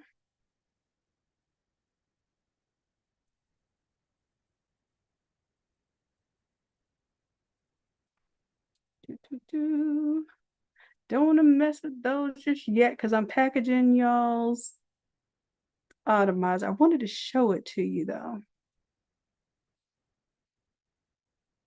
Here, I'll do it first here because I won't be messing with the Automizer.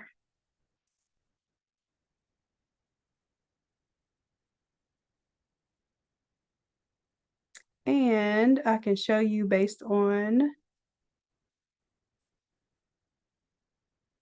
an image that I already did. So let's pull this image in. Actually, let's open it up first. Because you have to decide what you're going to include when you do a big head. So let's just say normally it's going to be right above the shoulder. And even if they have long hair, you usually just stop at the shoulders and cut the hair off. So I'm going to pretend like this is what we're going to use for our big head here. First thing you want to do is go ahead and clean up anything that you're not going to use. So for instance, if I'm doing my big head, I'm probably going to remove this. So just hit remove, get rid of it. Probably should have went a little bit over that right there just in case it tries to keep that edge of that stethoscope.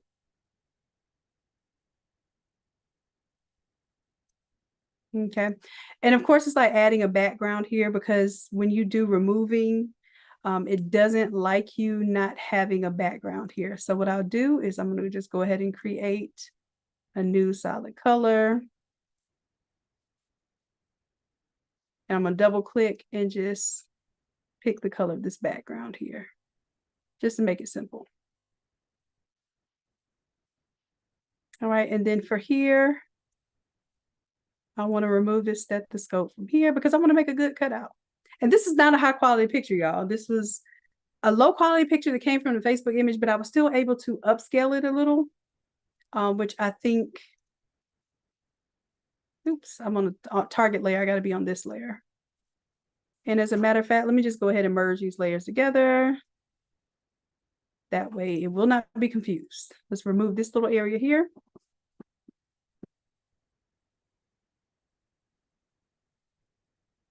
All right. And it kind of gave me this shoulder edge here instead of that Oh, it gave me this piece back. Let me get rid of it. Remove.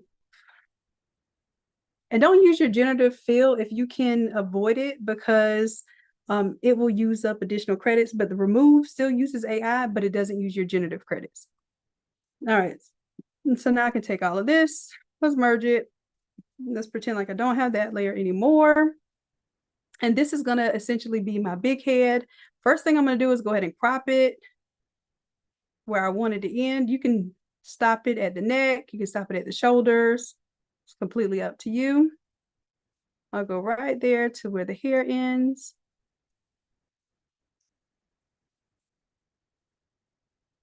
All right. All right, that's good enough for me. Then just make sure that it's a decent size. So image size here is 16 by 18 at 72. I'm going to make it 150 DPI. All right.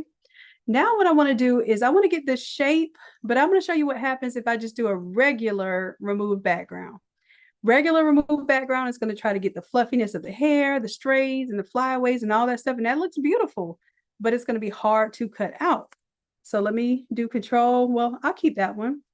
And what I'll do is I'll make a group of this image. I'm going to disable that layer mask while I control click it. So it gave me the marching ants. See how detailed that is? I'm not going to be cutting out all those little strands like that, right?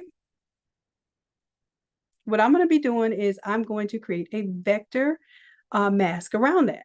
So we're going to do the same exact steps. Come over here. We're going to make a work path. I'm going to choose 2 pixels. Okay. And 2 pixels for this one, I forgot this image was much bigger. So 2 pixels is kind of too messy. Look at all that. Ew. All right. I'm going to do Control Z to go back a little bit. Let's create a new working path. This time I'm going to choose 5 pixels because this image is much higher resolution according to what I want it to be. So I'm getting way too many nodes here. Let me go back here. Let me check my image size. I know I increased it to 150 pixels per inch, but let me see. This is 16 by 18. I think I'm going to leave it that size. I'm just going to have to increase my working path here. So now let's do 15 pixels. Oh, so 10 is the most. All right, let's do 10 pixels. This is just too much detail around here. And I don't like that. Let me control C, go back.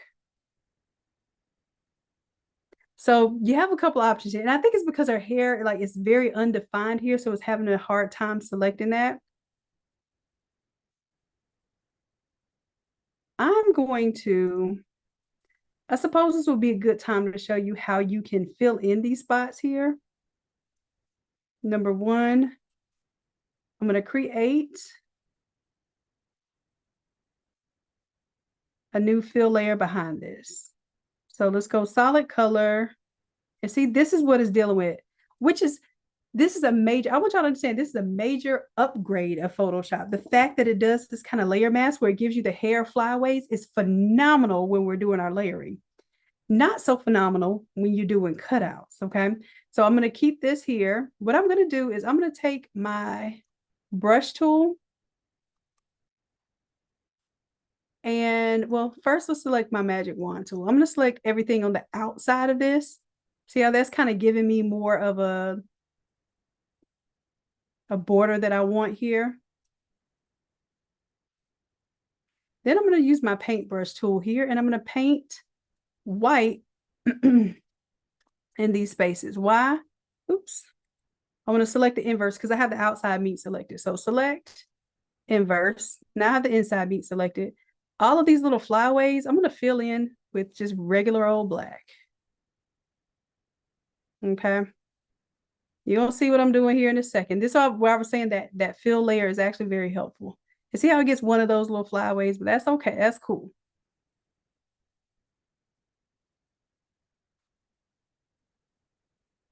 All right. Now the problem is this is pitch black and maybe her hair is blonde. And that's fine too, because I'm gonna put it below here. See how it's way darker than her natural hair there? So I'm gonna double click on this color and choose one of the colors in her natural hair that make it blend a little bit easier out.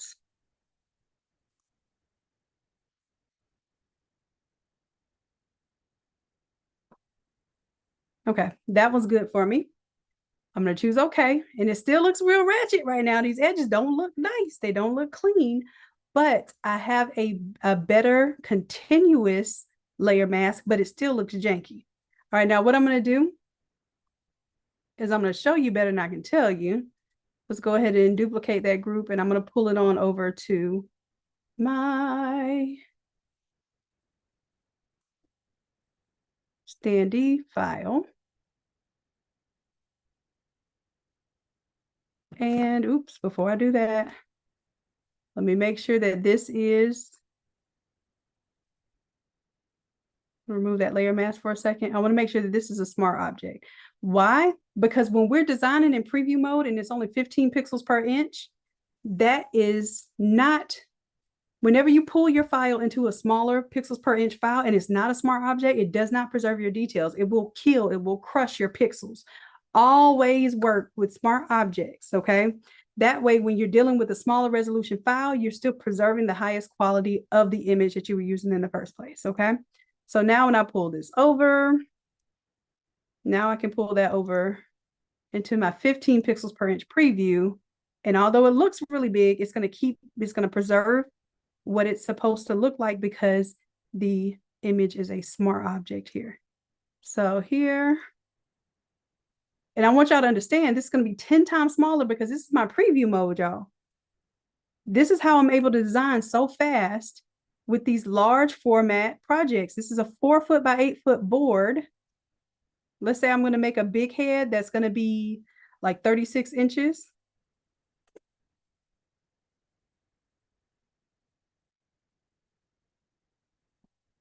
Then it's probably going to be about 3 feet by 3 feet. And that's literally going to be my big head that I'm going to be showing off with, right? So let me take this, and for right now, I'm going to pull it up top. So I'm not worried about making a standee of it. I'm just worried about cleaning it up to make a,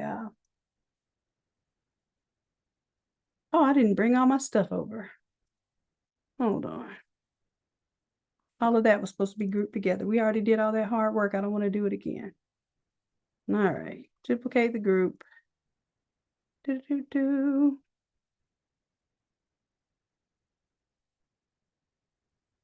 then let me get rid of group 1. There we go. All right. So let me just resize this one more time so I can show you the full step here. Like I said, it's a smart object, so it's preserving my image quality as I'm working in it.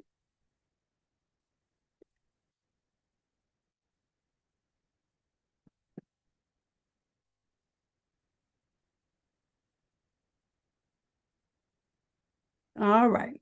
So now what I'm going to do, I'll delete that layer mask here. I'm going to use the layer mask for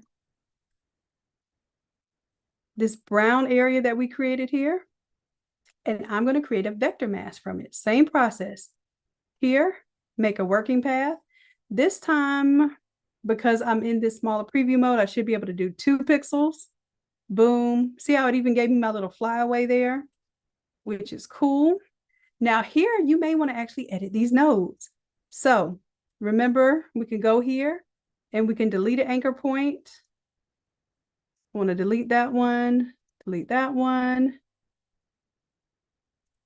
And then here, I can delete that anchor point there, or I can edit it.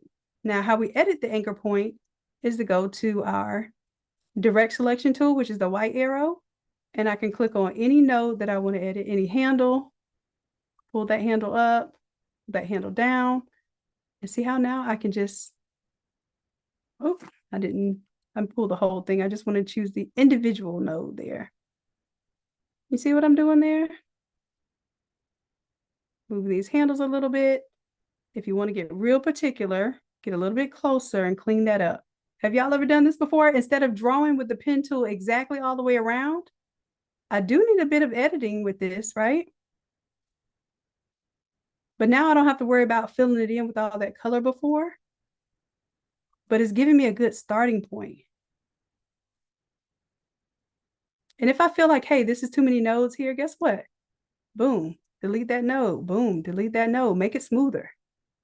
These are your cut files. You tell them what to do. Believe it or not, this also makes a vector outline cut. There is a way that you can turn this into a PDF that has these lines embedded in it, and you can bring it into a cut program and cut those exact vector lines.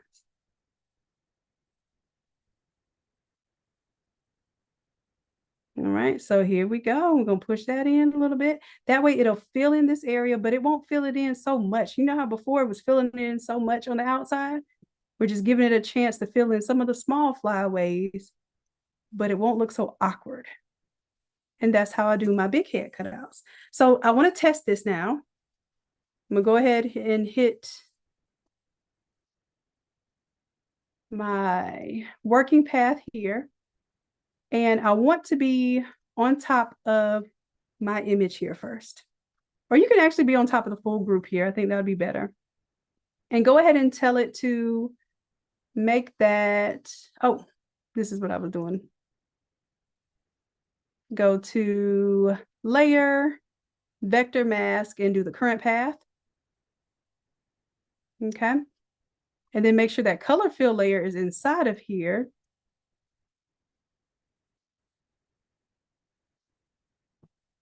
And right now, the background is still on there for the previous image. So you could take this image now and just do a remove background.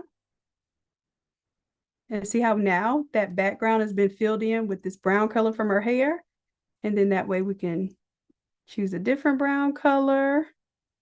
And it just looks more natural in this whole cutout. Because cutouts, big heads are weird to do sometimes for females because of females' hair. Most of the time, men have hair that comes above their shoulders, right? So it's easy to do a big head for males.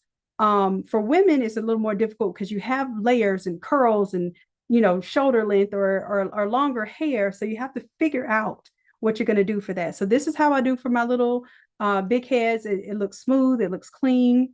And if I wanted to see what this looks like with that outline, just like a prop would, boom.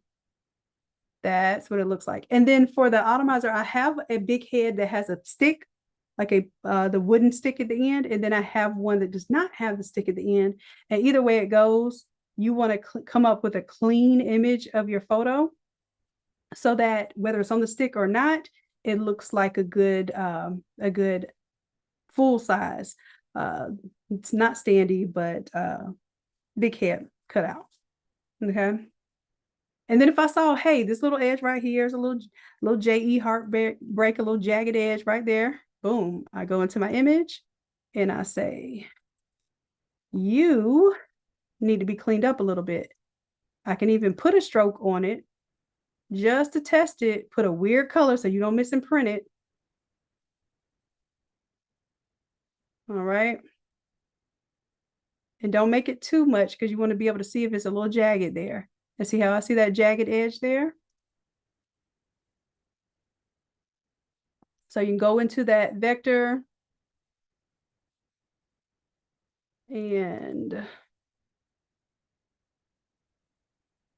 I don't want to make the selection. I want to make a working path. Save the path. Boom. Hold on, y'all. I want to go back to, oh, let me see if I can just do it from here. Yeah, duh, Deidre, I was already in it.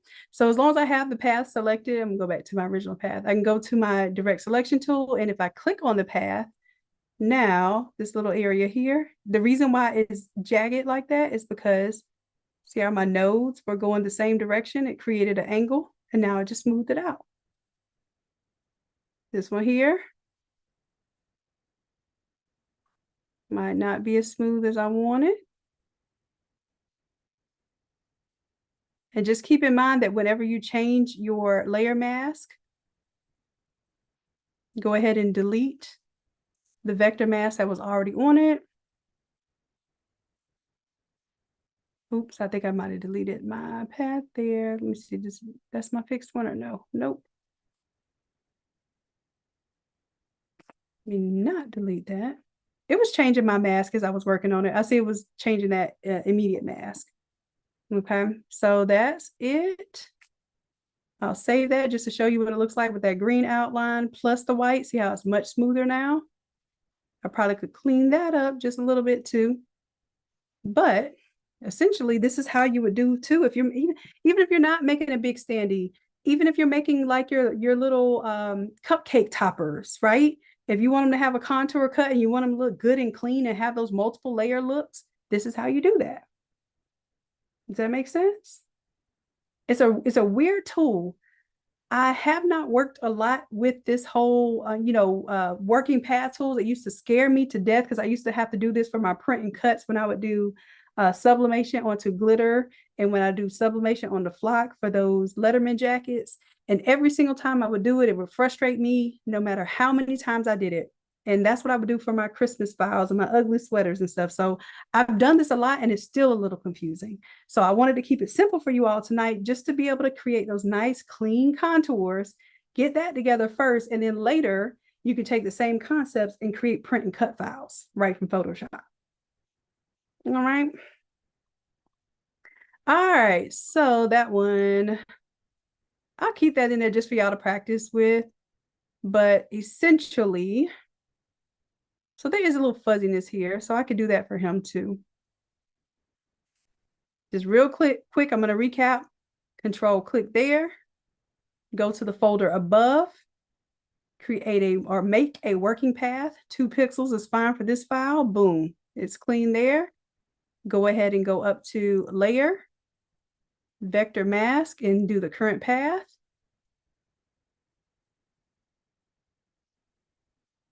And then you see this fill layer. Now I want y'all to see what happened with his hair there. Okay. The hair did not create as clean of a mask. So for this hair, you're probably going to want to go in with your pen tool and clean that up if you're going to make this, because this is how you would really be cutting it now. However this prints is how you'd be cutting. So either you're just going to hand cut and kind of give it some more curls by hand and just create some waves and things there, or you're going to go ahead and do that with the pen tool. So let's come here. You can use your pen tool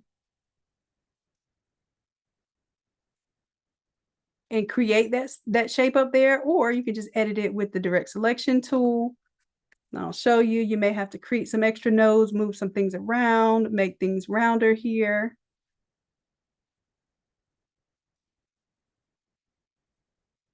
All right, you want to create a node. That one subtracts, but now you can add an anchor point. Boom. Add a few more anchor points because he got some texture, some curls that need to be taken care of. So when we reduced to make it smoother everywhere else, it reduced it a little too much for the hair. So now I created some nodes there. I can go in and right now I'm kind of making up things.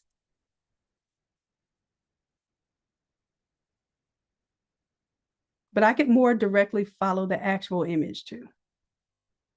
Create as many nodes as you need to make this believable for the hairstyle here. Might go in and create another node in between that. All right.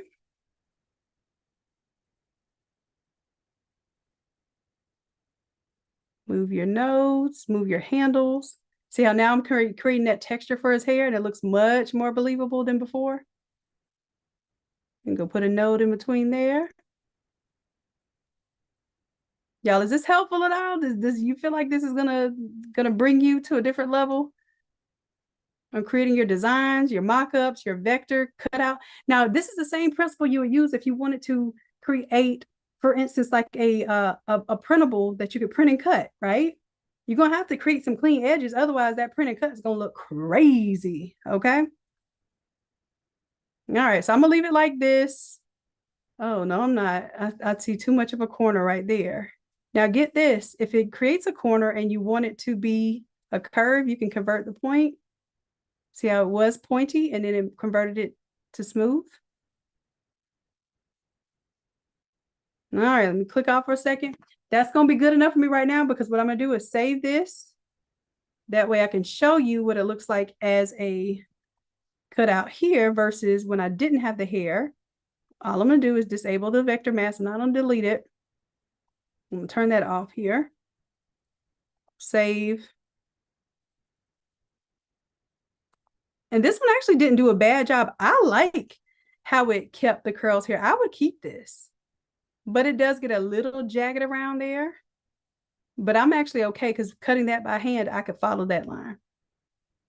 So just do what's best for your project. This one, yeah, it got a little unclean down here. I might clean that up if I were, printing this out. But it did a nice job around the hair. Nicer than I thought it would have. Okay. But that's just the power of doing the vector mask versus doing a bitmap mask. And the difference you'll notice too is a vector mask is gray and the bitmap mask, if you remember, because we're using the paintbrush tool, remember we have black and white. That's the difference. Yes, Tracy, the type of material to use for the standees is Coroplast, Coroplast. And I get it for about $9, sometimes $8 and something per sheet. When I get them from a graphic sign place and I buy at least 10 boards. When you get them from Home Depot, you're probably spending about $30 per board. So I get 3 boards for every 1 board you can get at Home Depot. And mine are not all crunched up and stuff because they come from a sign supply place where they're super clean. They try not to bend up the edges so much or give you products that's bent up at the edges because they understand you're making signs with them.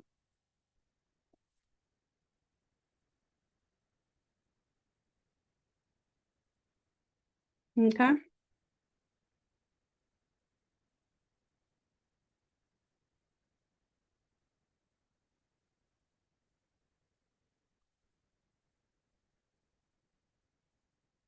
All right, all right. So I think that is it for that part of the standee portion. I'm gonna go ahead and duplicate this group so I can get a standee number 4, and we're gonna do the books.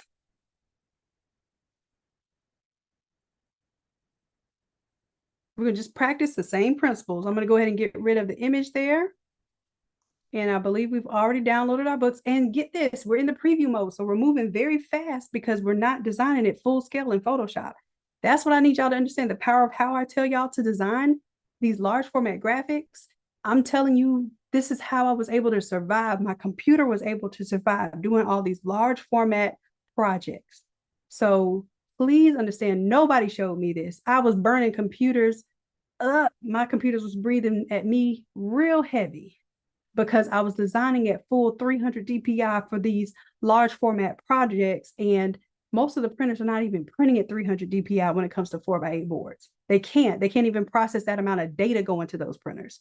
So that's why I learned that 150 DPI is, or pixels per inch PPI, is sufficient for most large format projects. Sometimes you'll even design smaller, like 70 pixels per inch or 50 pixels per inch if you're doing like billboards and stuff, because nobody's that close enough to them where they're making out those pixels. And you have to design with a smaller pixels per inch in order to print that type of project out if it's a bitmap project. If it's vector, it really doesn't matter so much. If it is bitmap, you have to understand the process of designing. You have to understand pixels per inch. You have to know what's going to look quality before you actually print. Because you don't want to make that mistake of misrepresenting, like, hey, this is going to look this good, and then you blow it up and oh my gosh, it just makes your booty hairs itch. Okay. I want to avoid that for you all. Okay. All right, so for this one, I'm going to get rid of that vector mask, and we're pretty much going to start from scratch. Delete that layer mask. Go ahead and turn off that background just for the moment. And let's bring in our books here. So we'll make a template out of this. But first, I just want to show you how to go ahead and just cut it on out. Now, if we're making a template out of this,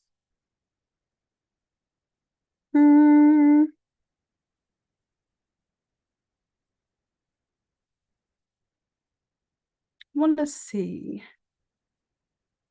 I'll just bring it in first, show you the processes. We're in this process, and then I'll show you how to make a template out of it with a fresh file, because I don't want this to be a template file for this. I want this to be where you drop in your ready-made images in order to turn them into standee prop mockups. All right, so let's go ahead and turn that book on there. I'm going to bring that above this area. All right, and then just for us getting the point of this across, I'm going to go ahead and do remove background here. We'll keep that green for right now. Oh, this is a nice job of removing that background. Get it, you know, granted, we did create this in AI, so hopefully it was understanding the position that it was going to make in stock art. Okay, so we'll take this one, this cutout here, same process. I'm going to control click. So keep in mind, this is the black and white layer mask. That means it is not vector. This is a bitmap layer mask. Go up here to the hamburger menu for path, make a working path, 2 pixels. I think I'm gonna do 1 pixel for this one, just to see if it gives me, yep, it gave me good amount of nodes here, but not too many. Now I'm gonna go to the folder above that, and I'm going to go to layer, vector mask, current path. Now I can even disable my layer mask for the non-vector. And I don't have anything to fill in here for my stand. This is a solid piece of work here. So I can actually turn this background layer off. Control S to save. Don't worry, I'll give y'all this file. Okay, now I'm gonna zoom out, make sure everything looks good. Y'all, do you see how my mock-up automatically puts a little backing stand on there for you? Now, for this one, what I want you to do is keep in mind that this backing stand is down lower.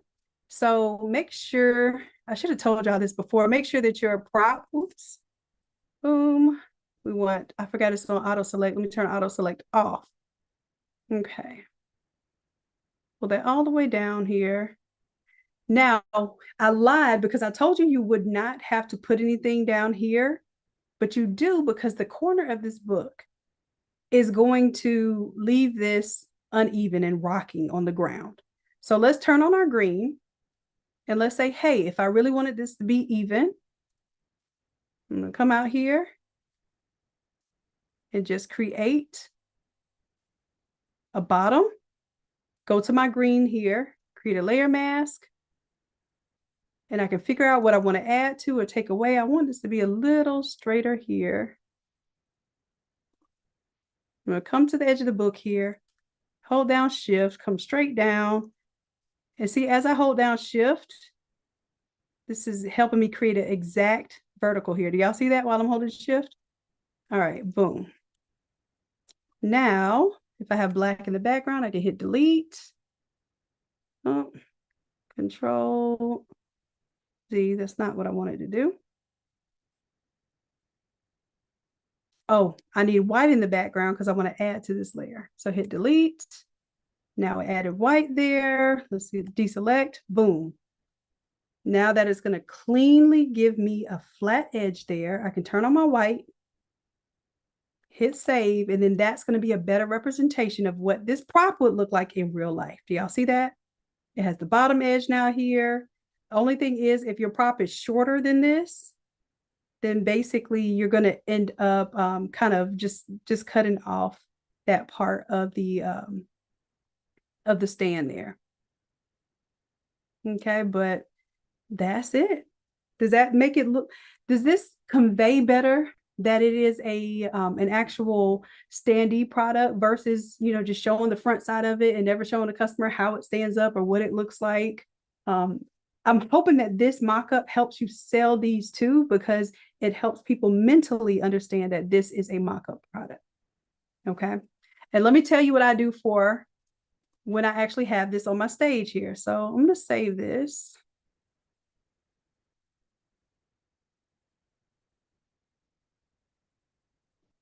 I'm going to save this standee right now.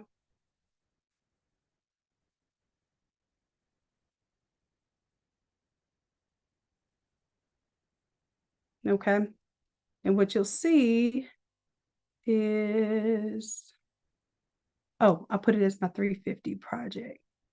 So now I'm going to pull it in into my artboard for my 350 there. All right, so I'm just going to straight up drop it like it's hot right there into my artboard. And this one should have went on to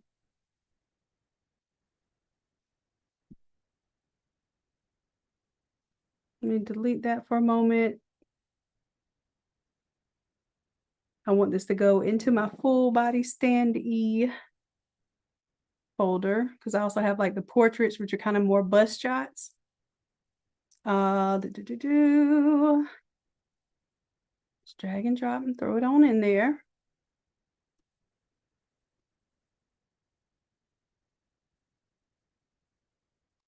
All right, so this is supposed to help my customer understand that, hey, this is a standee. It can be up to 8 feet tall. I'm going to drop it right here. And then let's say I want to create a duplicate version of it where I don't have this whole back part of it.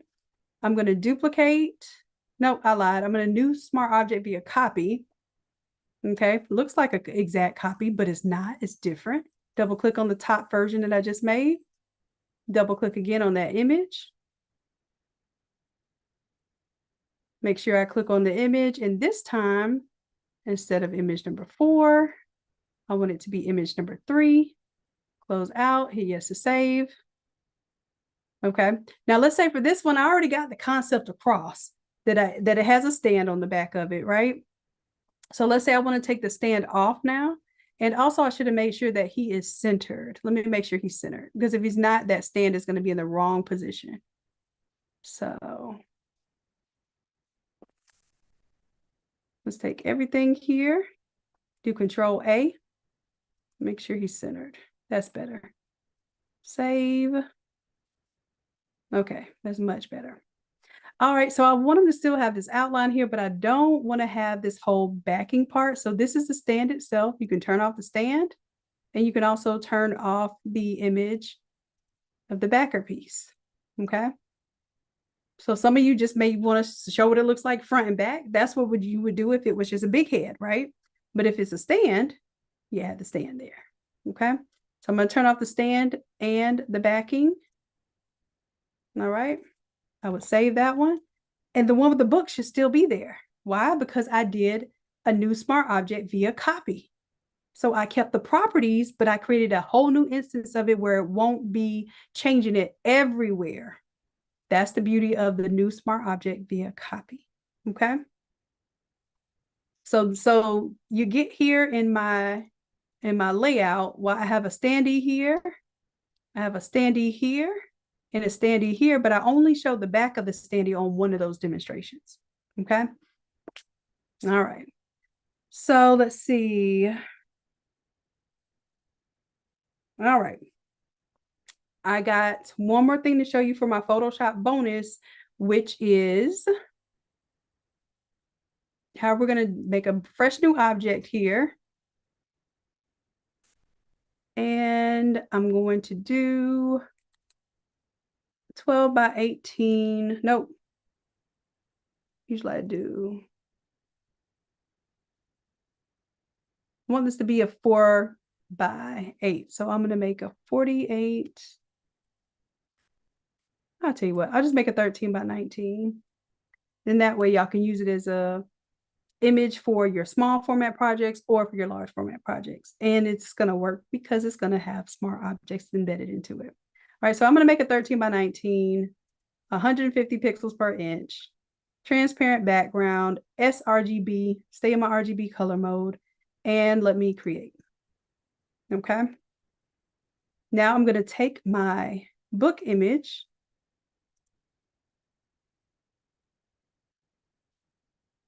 stack of books, drag and drop it here. All right. And you can do a few things here. You can use AI to change the color of the books. You can actually select the whole image,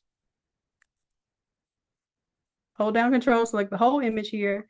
Go to generative fill, and you can type in, make the blue books deep red and the gold into gray and silver, right? You can use Firefly, but you can also use the Gemini Pro. That's what I use because it takes you much more literal and it just does the work. All right, I'm gonna hit generate here. Now this can get expensive if you're doing this with generative credits every time. So that's why I do create templates out of it so that you can cleanly change the colors with blend modes. But if you're in a rush and you don't feel like dealing with the blend modes and everything, and you just say, hey, I need to be able to change these blue and yellow books to crimson and silver real quick, then AI can help you with that. Okay, look at that. Look at that. And it's an entirely different image. Okay, so those images are totally separate now. But it's not a template, but it did get the job done. Okay, now you can do the same thing inside of Hicksfield, and I feel like it didn't change my blue tassel, so I could have told it to change the blue tassel as well. All right, so I think it should have done that because I didn't say blue books, I just said change the blue, and it should have read that that tassel was blue. All right, so that's the AI version of it. All right. Now, the templatized version of it is to go in and adjust your colors. And this is new inside of Photoshop as well. I'm going to go to my medium blue here and just change the hue to like a reddish color. Make the saturation a little higher, make the darkness a little lower to give it that little crimson look. All right. And then I can go to my yellows here. So let me go back here, go to my yellows. And all I got to do for yellows to turn it silver is bring the saturation all the way down. It automatically becomes gray. Okay. But I can make it a darker or lighter silver with the lightness. And I said a template, but is that really a template or is that just a tool inside of Photoshop that now allows you to change the color of your books? Okay. That's something new inside of Photoshop too.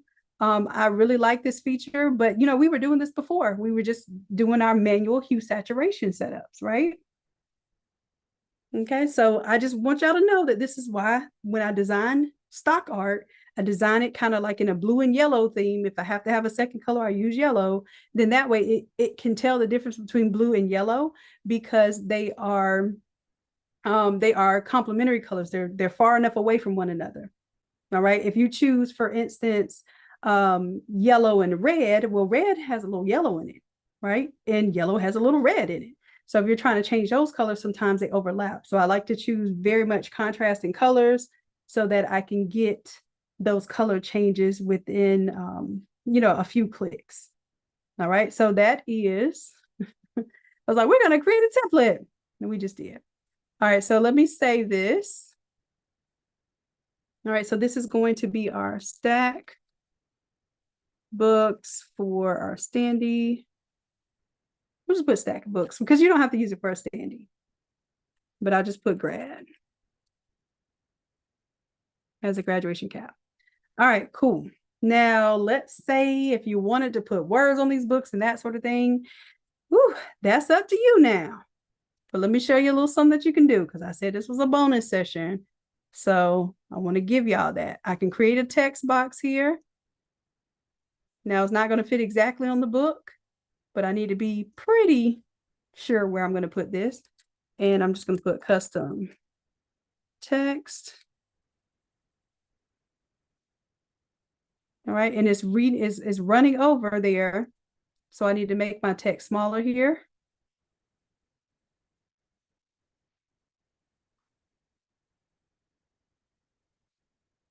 I didn't see what I was typing because it was running off.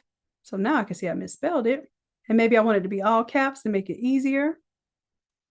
All right, so what I'm gonna do, I'm gonna take this custom text and kind of just put it down here for right now. Alt, click and drag. And if I really wanted to label each of these books, then I can have fun doing this. And sometimes it's not just, changing this angle. It's going to be, hey, I need to distort this. So let's go to,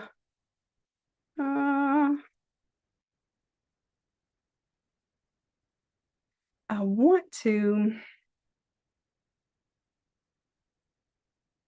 distort it, but it has to be bitmap before I can really do the transform that I want. Let's just do a skew. Okay, because skew was easy enough to say, oh, okay, let's just kind of get it on here a little bit. It's not doing perspective so much, but you can get away with a good skew. Okay. Now, keep in mind, though, if you do text that's longer, text that's shorter, you're going to have to change each one. But it is possible. Like if you wanted to have a whole Bible verse on here and kind of put like a part of the Bible verse on each book, and maybe I'm giving y'all the wrong idea because I know y'all going to try it now that I gave you the idea, then you could, it wouldn't look right. For instance, this book right here, if I put this text here, it's not going to look right there. You have to do this for each and every book. Now, am I going to do that? No, but I just showed you how to do it. If you shall want to take the challenge, you may do so. Okay. But I have showed you the way. As a matter of fact, let me put one up here. And what I'm going to do is keep one plain and then alt click and drag to create a copy. Like I said, this is a bonus session, but I ain't going to do it all, you know? All right, let's go to transform. And then that way we can skew that one. You see, it's not perfect, but it's getting us along the lines of perfection, you know?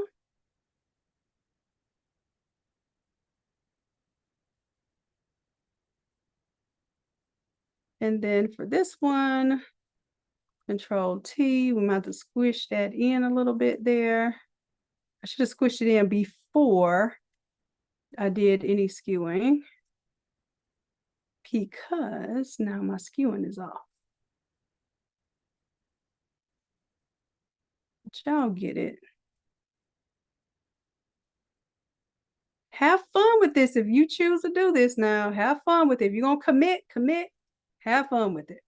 All right. But like I said, you could do like a Bible verse or some significant poem. You could do different, like if somebody is really into architecture, maybe you have, physics here and thermodynamics, all the things that they're going to have to take in order to master that skill. You can have each of those books be those things. And you don't have to think of this. You can go to ChatGPT and say, hey, 1, 2, 3, 4, 5, 6, 7, 8, 9, 10, 11, 12, 13, 14.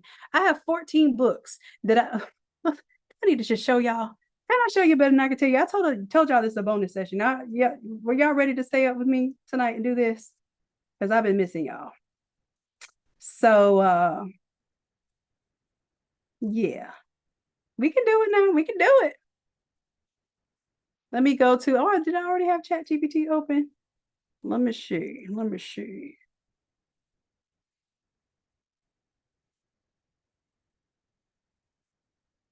No, but let's go ahead and get it open. I think I closed that window out too.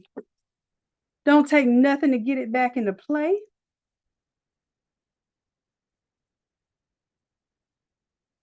And let's see, we're going to do, we can use custom print marketing expert. All right, so I'm going to tell it that just going to talk to it. I'm creating a graphic right now that has a stack of different books for a college-bound high school graduate. It has a total of 14 books, and his major that he wants to go into is architecture. Can you tell me what the title of those 14 books would be? Make them very short and maybe 1 or 2 words so that I can create a graphic display of it.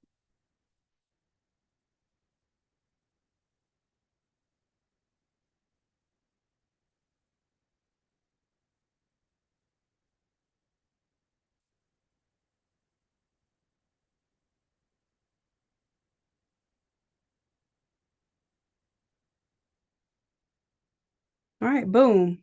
Did I like this one right here? Oh, look, it even gave vision, purpose, creativity, precision. That's cool.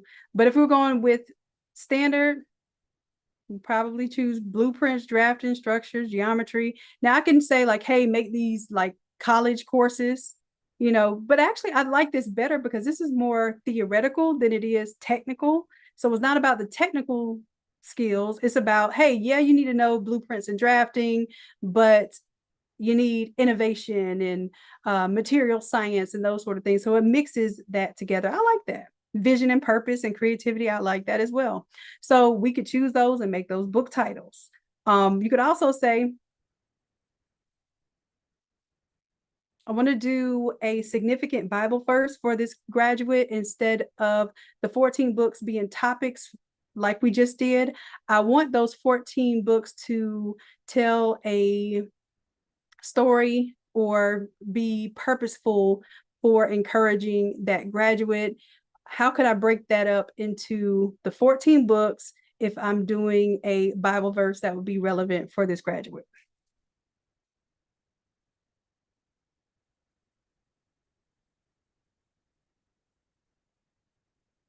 And this is one of my favorite quotes I like to use for graduates. For I know the plans I have for you, future, hope, purpose. And then it says build boldly. So, oh, look, the foundation at the bottom, the symbolic. So you could even take, like this is, I think for I know the plans I have for you. I think that is the Bible verse, right? And then maybe you could put like, Jeremiah 29:11 on one of the books and then separate that and then put like the, purpose build future or whatever. That way you can tell when the Bible verse ends and there's a couple of other books, because if you got to fill all 14 of them up, this is giving you some ideas for that. Okay. Is this helpful? Were y'all already doing this stuff and like, man, Shannon, I don't even see why are we doing this tonight? You're wasting my good time. I want y'all to know this is what I do for real. Literally, I just did a project. I don't even know if I have the photo. As y'all know, I make stuff and I do all these projects. My thing is I do not post enough. And I know y'all have the same issue. Y'all know we the same. Let me see if I actually have a photo of it.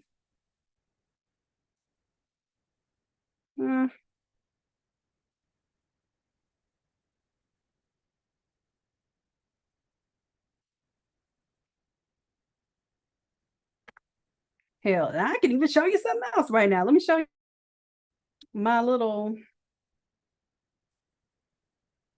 like, I do the same as y'all. Please don't think I'm any different. I make stuff. I don't take pictures of it. I don't get great. Like this, I got hot sauce on the table. The medicine I be preparing for my granny and stuff, like everything on this table. And I'm like, you know what? I just go to AI later and tell it to clean up my mock up of my stuff. But I did want y'all to see that I did cut out here. That's a big head fan. It actually has a little handle on the bottom, and I just made the handle inside of Photoshop. So I'll that'll be in the Automizer too. It has the little handle already created there. You could change the color of it. So it has a handle on the bottom there. We did some socks here. I did a custom envelope. I did a Rice Krispie treat, a water bottle, a t-shirts rolled up in there, the dome Pringles. So what I was doing was I was testing out the products in the Automizer, like the print size and everything, making sure that they worked. Chip bags in there. This is custom tissue paper. Do not recommend. If you were getting that printed, maybe, I mean, it's fun. It was cool. It definitely had an impact, but y'all know me. I don't like doing things that I can't mass produce. And that was one of those things that had me a little more hands-on than I prefer. But I did tissue paper and attached it to the card stock and sent it through the printer. The other one I did tracing paper, but tracing paper is a little stiffer, and sent the tracing paper directly through the printer. And got some results there. But yeah, chip bag there. Oh, this, y'all, I made this bag from scratch. I used my big printer and I had to fold that bag up. Y'all, folding this bag was not fun. This is not one of those ones where you put the sticker on the outside of an existing bag. And then I put the ribbon here, but I was supposed to sublimate this ribbon, this satin ribbon, or you can use the grove grain ribbon. Grove grain ribbon is also polyester. And I was going to print the pattern from the paper onto the handle so you could just know that it was fully custom. And then I ran out of time because I got no sleep and had to get on the road. So I made what I can make. I think I made a lot in one sitting just because I wanted to see how much I could do in that time. I did an all over shirt, some 13 by 19 shirts, etc. So that was fun. Anita said I made tissue paper one time, never again, baby. We in the same boat. Ashley, okay, so listen, this is what I need y'all to do. If you are an expert at something, like you done killed the game making these bags or doing this tissue paper thing, please let me know, because what I do is I figure out how to do something just enough to be able to teach it, and then I don't want to do it no more. But if you all have been doing this time in and time out, and you can help demonstrate how to do it because you dealt with the struggles and you perfected the process, please let me know. Please let me know, because I would rather you demonstrate and show people than me out here just like, yeah, no, this tissue paper ain't worth it. So some of you have done the tissue paper and it is worth it. Some of you actually have machines that you might put the material into, like roll material, and you're like, hey, if you just use the roll material, it's cool. I actually found the tracing paper on a roll, so I figured I could do roll material through my printer. I didn't do it. So if you all have done it and it works for you, please let me know. Same thing with these bags and the buttons. I got more comfortable with the buttons. They aren't so bad anymore. Even like the chip bags and water bottle labels, all those things don't bother me anymore. I was against all of that at first too. Then I just realized the type of paper that you use and whether it's pliable or not pliable makes a difference. I did the Pringles shaker thing for the first time. And besides burning my finger with the hot glue gun, because I was multitasking on the phone at the same time, I'm not a good multitasker. Other than that, the little Pringles can came out cool. And I don't even know, these pictures look, hold on, let me download this one. This one looks better. I was like, that picture looks blurry. And I don't take great pictures either, y'all. I'm just going to be real with you. I take horrible pictures. You would think me being a creative, I would do better. I think that's a little clearer. You can see the products up close a little bit better. All right. Oh, I did a Hershey bar purse there too. Have any individual pictures? Y'all, I'm tripping. I should have got y'all some individual pictures, but y'all was literally giving this stuff to my client, like as I had made it and traveled with it. And I was just like, oh, well, let me get a picture before I give it all to you. Here, this one. That's some of the elements individually. Excuse me, y'all. Yeah, for me, in my head, I was going to pull this into AI and make it look pretty for my website. So, if we have a little time, I might attempt that. I don't want to say try it. No, I won't even say attempt. I might do that in front of y'all and see how it comes out. But you don't get to see my I should have taken individual pictures of my projects better. But yeah, I got the little Hershey purse there. It worked out. I said my bag with the satin ribbon there. It all worked out. I did a Pringles with a regular top, Pringles with a shaker top. Fun stuff. The envelope came out really nice. I really liked the envelope. The type of paper that I used was, I believe, like 110-pound cardstock. It was a really nice, thick cardstock paper. So it felt like a substantial envelope that you would get from like a Hallmark store. It was really nice.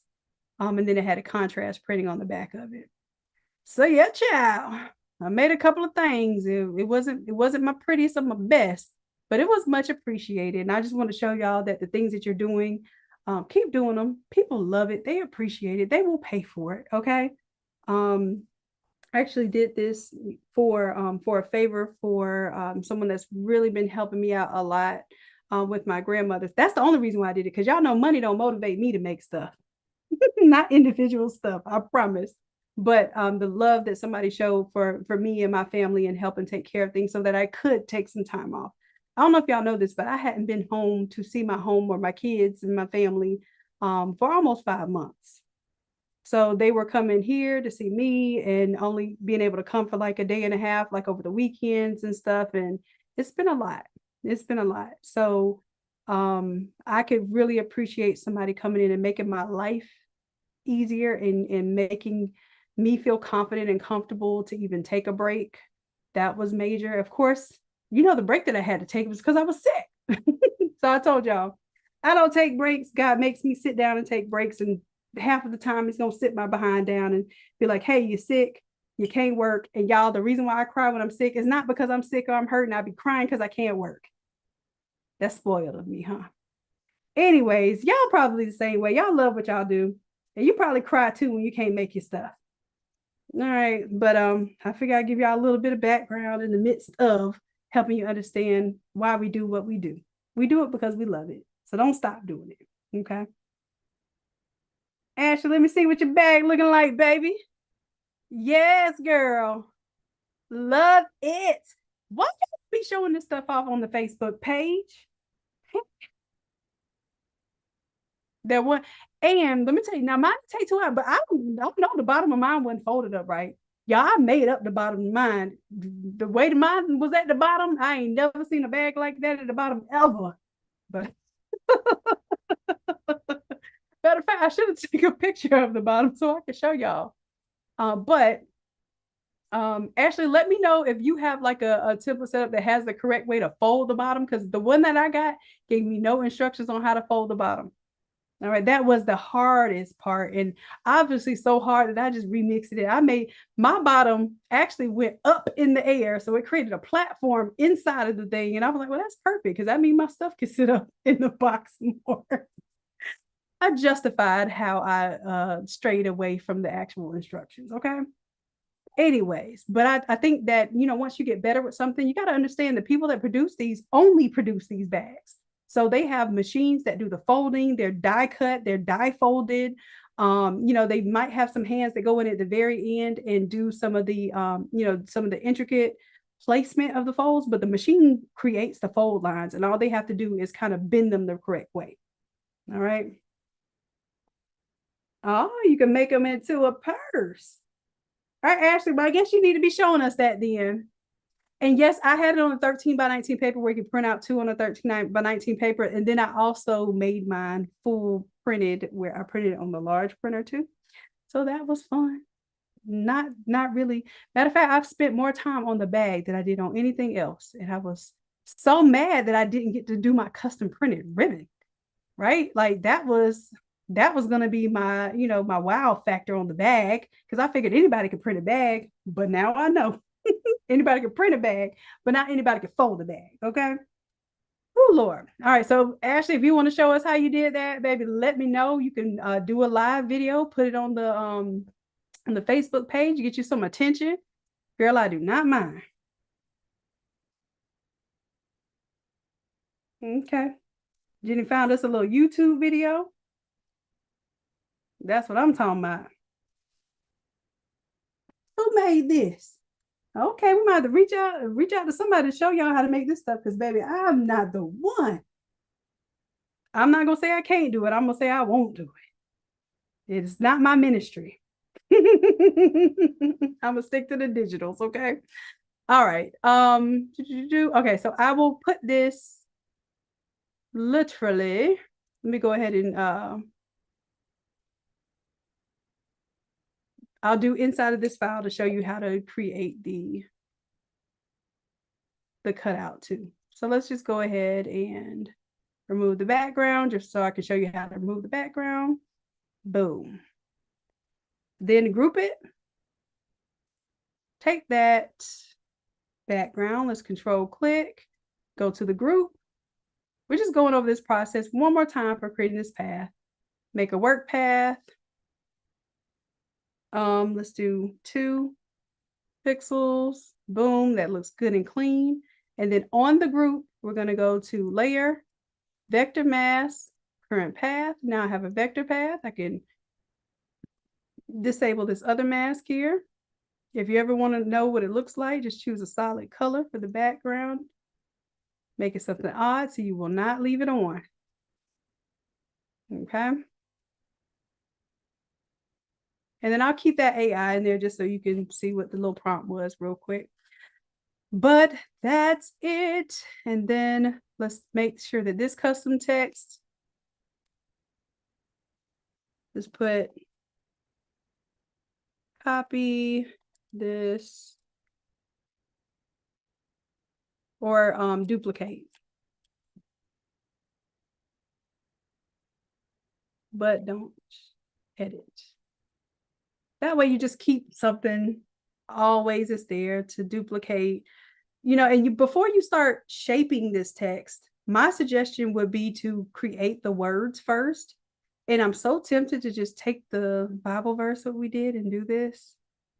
But I think I'm out of steam for tonight. If you all do it, let me know. I want to see it. I literally showed you all the steps. I think it would be cool. Not necessary, but I think it would be cool. As a matter of fact, if it stands in the way of you getting a job done tonight, don't do it and get a job done tonight. Okay. I think I will cut this here. I think I showed you enough bonus material. Let's go ahead and put this into your mock up or into your class file so that this will be for 350. This is just a bonus for 350. Okay. But 350 really is just showing you how to do your standees. If you're doing the big heads, let me do this. Let me add something to it. Let me go ahead and do this. I will do this as a bonus for 350.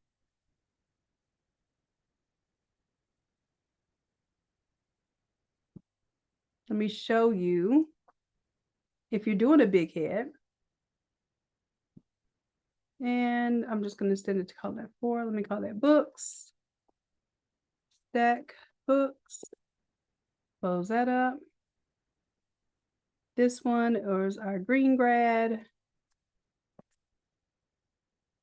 That way, if you want to go back and use any of these as examples or even reverse engineer how it was done, go back and watch the video. They're here. Red grad with a cap. And this is going to be the red grad with the dress.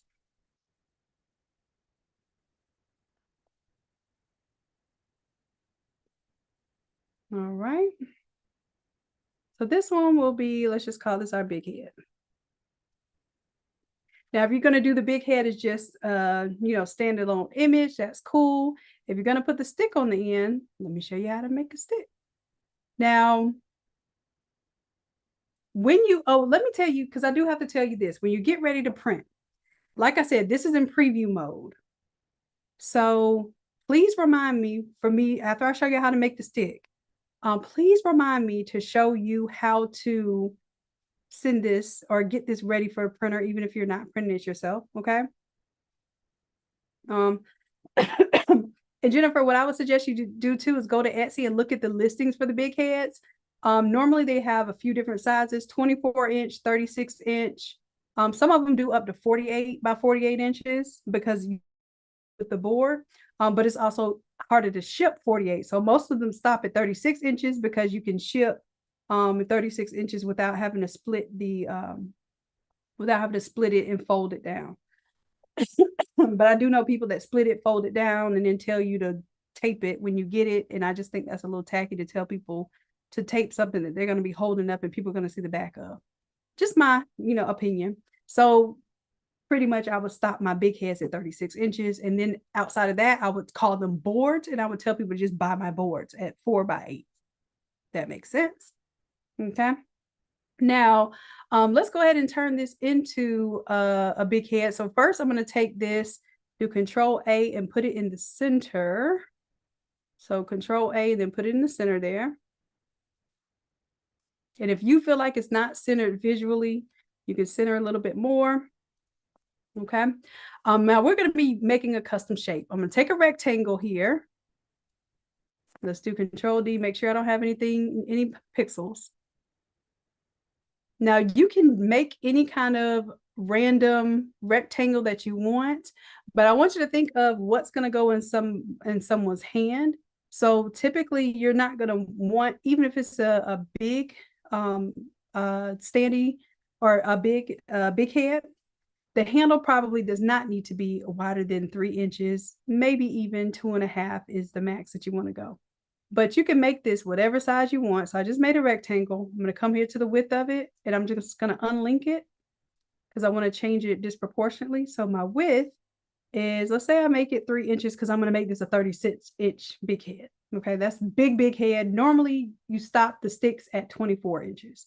Like you wouldn't put sticks on the 36-inch big head.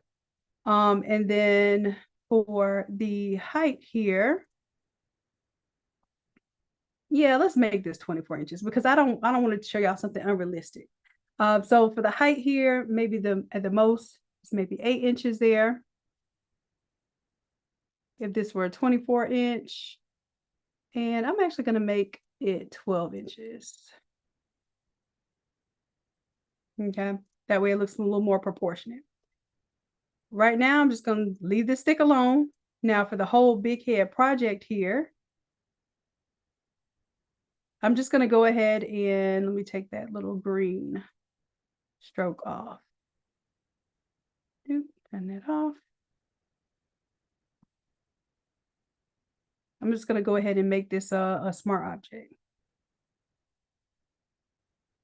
Why? Because I just want the meat of this and to see what size this is. So let's do Control T. Gotta lock my ratio back. Now I can come up here to inches. Oh, let's do the full artboard here because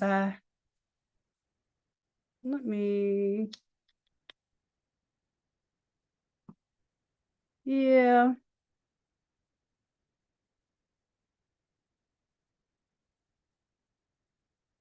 The full artboard is showing here, but on my properties is showing the smaller size. So let me show you a trick I'll do. If I have this excess around it and I'm not sure what size, I'm going to make a box that is 24 inches by 24 inches because I don't want my big head to be bigger than that. And you have to put IN, which is inches in there. Otherwise it will make them pixels. All right. So now I'm going to make sure that my big head fits inside of this.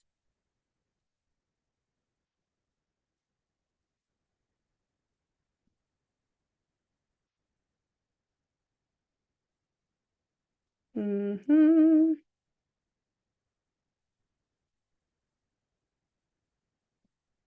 right, so once it fits inside, that's approximately what I'm going to be able to get in that 24. Now my handle is going to essentially add additional height here and some dead space here. So if you're printing multiple ones of these, you might want to print another one upside down underneath it and kind of Tetris fit these on your vinyl so that you get more use out of your vinyl. Let's see here. This is also where, let's see if I can show you all. Did I save this one?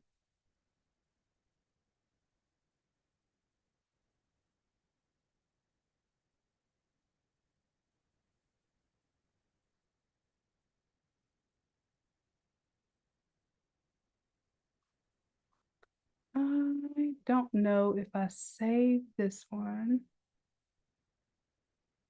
Oh, y'all, this is, I told y'all I was going to show y'all the new stuff inside of the Automizer too. This isn't everything. This is just what I packaged for this project. Let's see if so that's what I did for my big head. So check this out. I actually added some words to it so that it would look better than just the head, but you can add the other elements from your design too. So this was 125, and I took some of the elements from 125 and I just stacked them on top of the image so that that would be my main image, and then I put the stick on that. All right, so just letting y'all know that you can do that as well. Just kind of show off a little bit and close these down. And I printed that on a large printer, latex printer, that I've been meaning to show y'all for the longest, but Y'all know my life. You know, life's just been lifing. All right, so you can put words underneath there and everything too. It doesn't just have to be a head. I just want to show y'all that. All right, so let's see. If you're going to create an outline, let's say I'm going to make an outline of this one.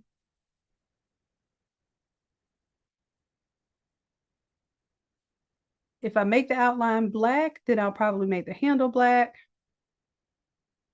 And sometimes you do want to put an outline on just because it'll make it a smoother transition into a contour product.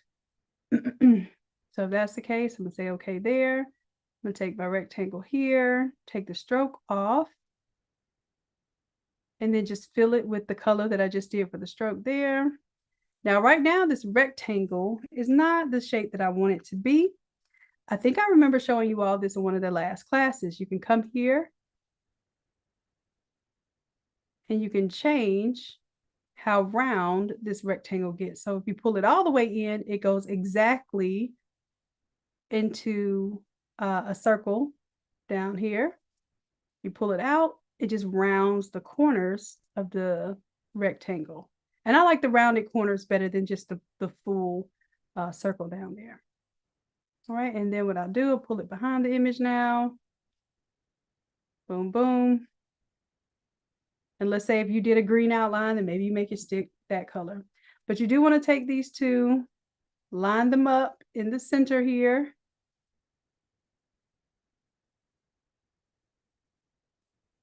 And if you feel like it's not visually lined up, you can move the stick a little bit because her hair sticks out a little more to the left there.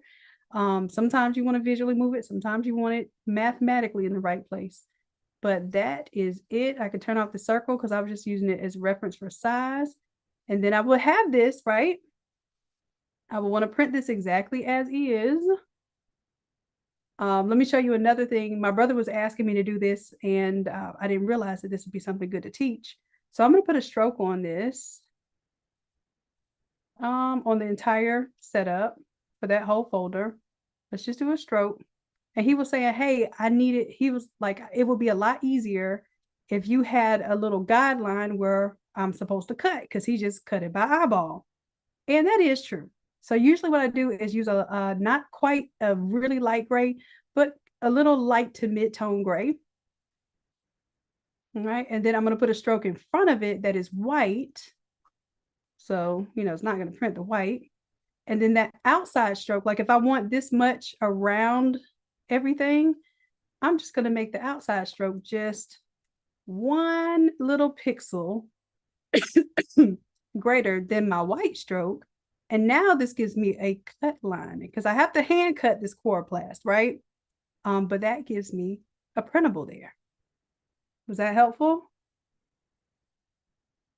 It will be if you've had to cut this by hand, because in my head I'm like, oh, I can keep the same distance around this by eye, and then your eye starts to start acting a little funny, and it goes in closer here than it did there, and then you have to start trimming and trimming and trimming more to get an even contour. But if you do this way, you have a guideline for your contour. Okay, that's one of the tricks that I would use when I send it off to big printers. That's one of the things that I use for their projects, because I have to think ahead, even for the printers and the people that are producing this for the events that I've helped. I have to think of the best way and the easiest way for them to produce. And if you don't put these kind of things on your art files, then they have to make it up, which means you're dealing with human error, and they're going to make these inconsistent offsets every single time if you don't give them something to cut by. Yeah, if you do yours on, the only reason why we do coroplast is because we just have coroplast, is inexpensive, and that is the main tool. Foam board would make it smoother because then you don't see the lines in it. And it is much easier to cut foam board than it is coroplast. But most people that are doing the big heads, especially selling them commercially, are doing the coroplast because sign makers can get coroplast really cheap. Like I said, $10 for and I'm not even $10. I get it for $8.56 per 4x8 board, 4 foot by 8 foot board delivered to me. Okay. So that is a big deal and big reason why we use that material. And we use it for what I ordered from, what is it called? Y'all help me out. I think I've shared this resource with y'all about 1,000,000 times already. Grimco. But they also have it, Mac Papers has it, depends on what's closest to you, what can deliver to you. Pretty much look up Sign Supply. Not just sign supplies like people that just happen to sell onesie twosies, but I'm talking about the people that sell the big format printers. They sell the paper, they sell the ink. They love selling you the consumables, which is substrates, ink, paper. Yep, Grimco, y'all got it. Y'all got it. All right, so now let me show you what you do to print this, okay? Right now, it's in preview mode. I'm gonna go ahead and save it because it's in preview mode. I'm gonna go to image size, and I'm gonna show you it's only 15 pixels per inch, okay?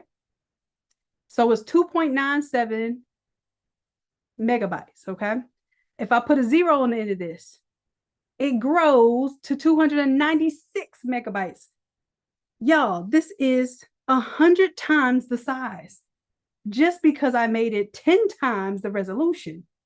I want y'all to get this. This is why I do not design large format projects at full resolution. It would be hell on your computer. Please understand that. So everything we designed, I'm done with the design. I saved it at 15 pixels per inch.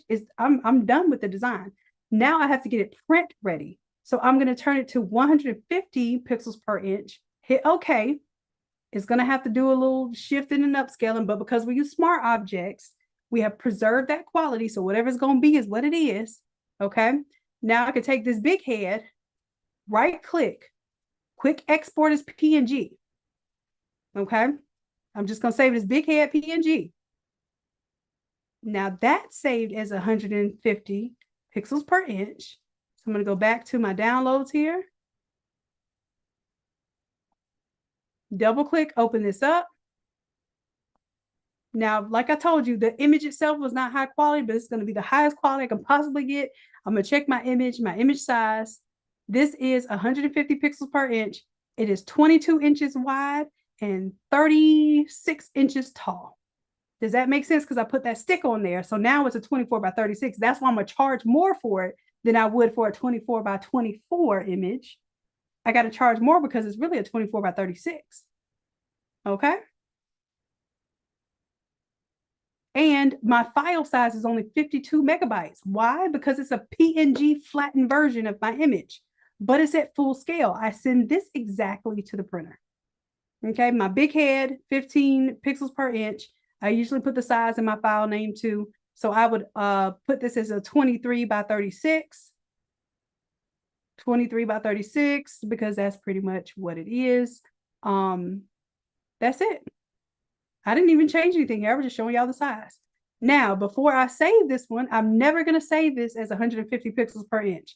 I'm going to go back to my image size. I'm going to make sure that it is just 15 pixels per inch. Hit OK, because the only reason why I bumped it up was to save a PNG version of it outside of my file. This is my design file. I need to keep it small. All right, so now I hit Control-0 here. Oh, I know what it did. When I changed my image size, certain features like strokes and things like that, let me go back and show you something. I'm going to go back and show you before I even made that bigger. You could take this rectangle, make it a smart object so that it will not change the dimensions once you upscale it and bring it back down. Why? Because those rounded corners are math-based. So when you make your image bigger, that math changes, and see how it made a totally weird shape when I brought it back down? So that is a good tip for y'all too. When you have everything the way that you want it, go ahead and make it a smart object. And that way, that shape is going to be the shape that it's supposed to be, even at the larger image size. Okay. I think that's it. I just want to show y'all how to print. Let me show you one more thing. If you're printing, let's say this, let's print this one. I want to show you one more time how to do that kind of contour thing. All right, let's do a stroke. I want to say it was like 30 pixels. And we'll do the outside, normal. color is white, duplicate it. Now for the one underneath it, make the color gray. Make it 31 pixels.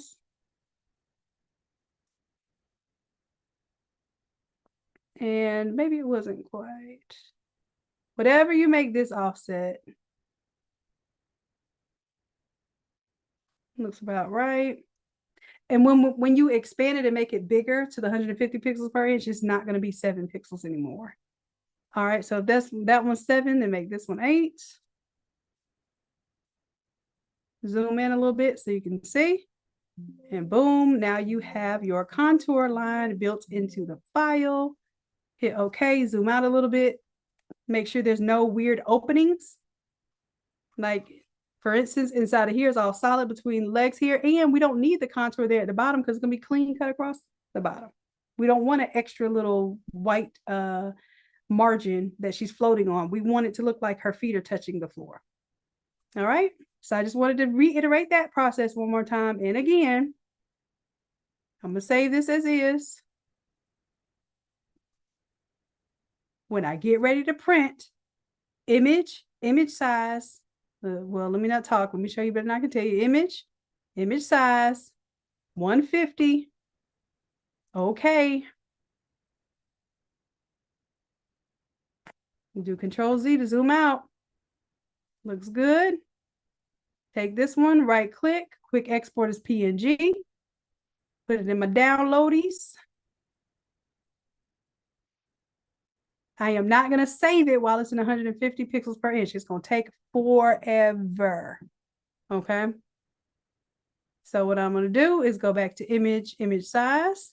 After it finishes saving, take it down to the 15 pixels per inch. Control 0. All right. And then I can save that.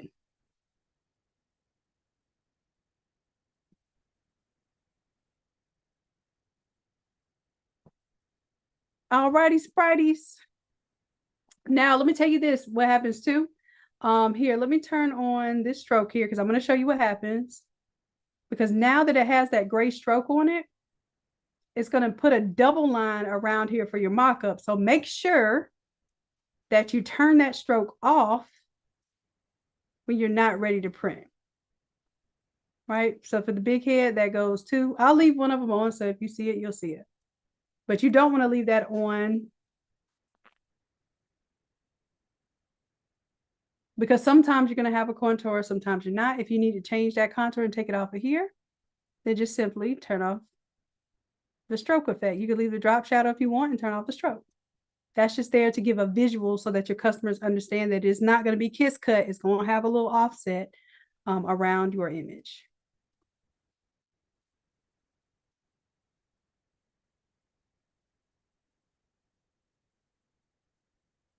They're 30. Nita, girl, get into some Grimco, baby. Please. Please, please, please. Because you, with what you do, you are definitely going to save. Even like the paper that you're using, they have the professional paper. So get into it, tap into it. Let them know I sent you. Eventually, at some point in time, they're going to get tired of hearing about Innate Academy and they're going to link up and give us some discounts or something. But y'all got to let them know I'm sending them your way. I don't get any affiliate or anything, not yet. But maybe we can have some pull because they know that I'm sending y'all their way. All right, let me close this out while I'm talking before I hit no to the save. All right, so what I'm going to do,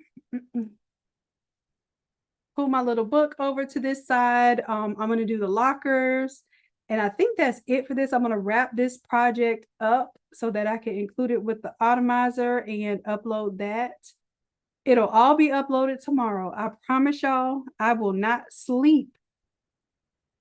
Well, I will sleep tonight because I'm tired. But I will not sleep tomorrow. I will not take a nap until it's all uploaded, including this bonus that I wanted to give for you all to do. Everything in here is directly editable. The accordion is directly editable in here. The archboard is directly editable. So you don't have to, it's just the reason why I put which class it is so you know which videos to go watch if you need to edit them, okay? But all of these are directly editable inside of this file. So if you needed to do a full scale party setup. All of this is going to be red grad. I'm even translating this to red grad so that everything looks cohesive. You have these ready for any project. It doesn't have to be grad. It could be anything that you think of. And all of these components will be built into it. Okay. So that's my bonus that I'm throwing on top of things, because I know that number one, it could be pretty intimidating doing this large format stuff. And number two, I got sick. You all gave me grace, so I figured I would give you some bonus material inside for those who already pre-bought the Automizer. I wanted to show you my appreciation. Okay. I miss y'all too. I love y'all so much, but I'm gonna let y'all go because we did a full 3-hour session tonight. I'm surprised I still have a voice. That means I miss y'all and I love y'all and I pushed through, baby. I didn't even cough, I don't think. All right, my loves, I appreciate you and I love you dearly. And until next time, bye.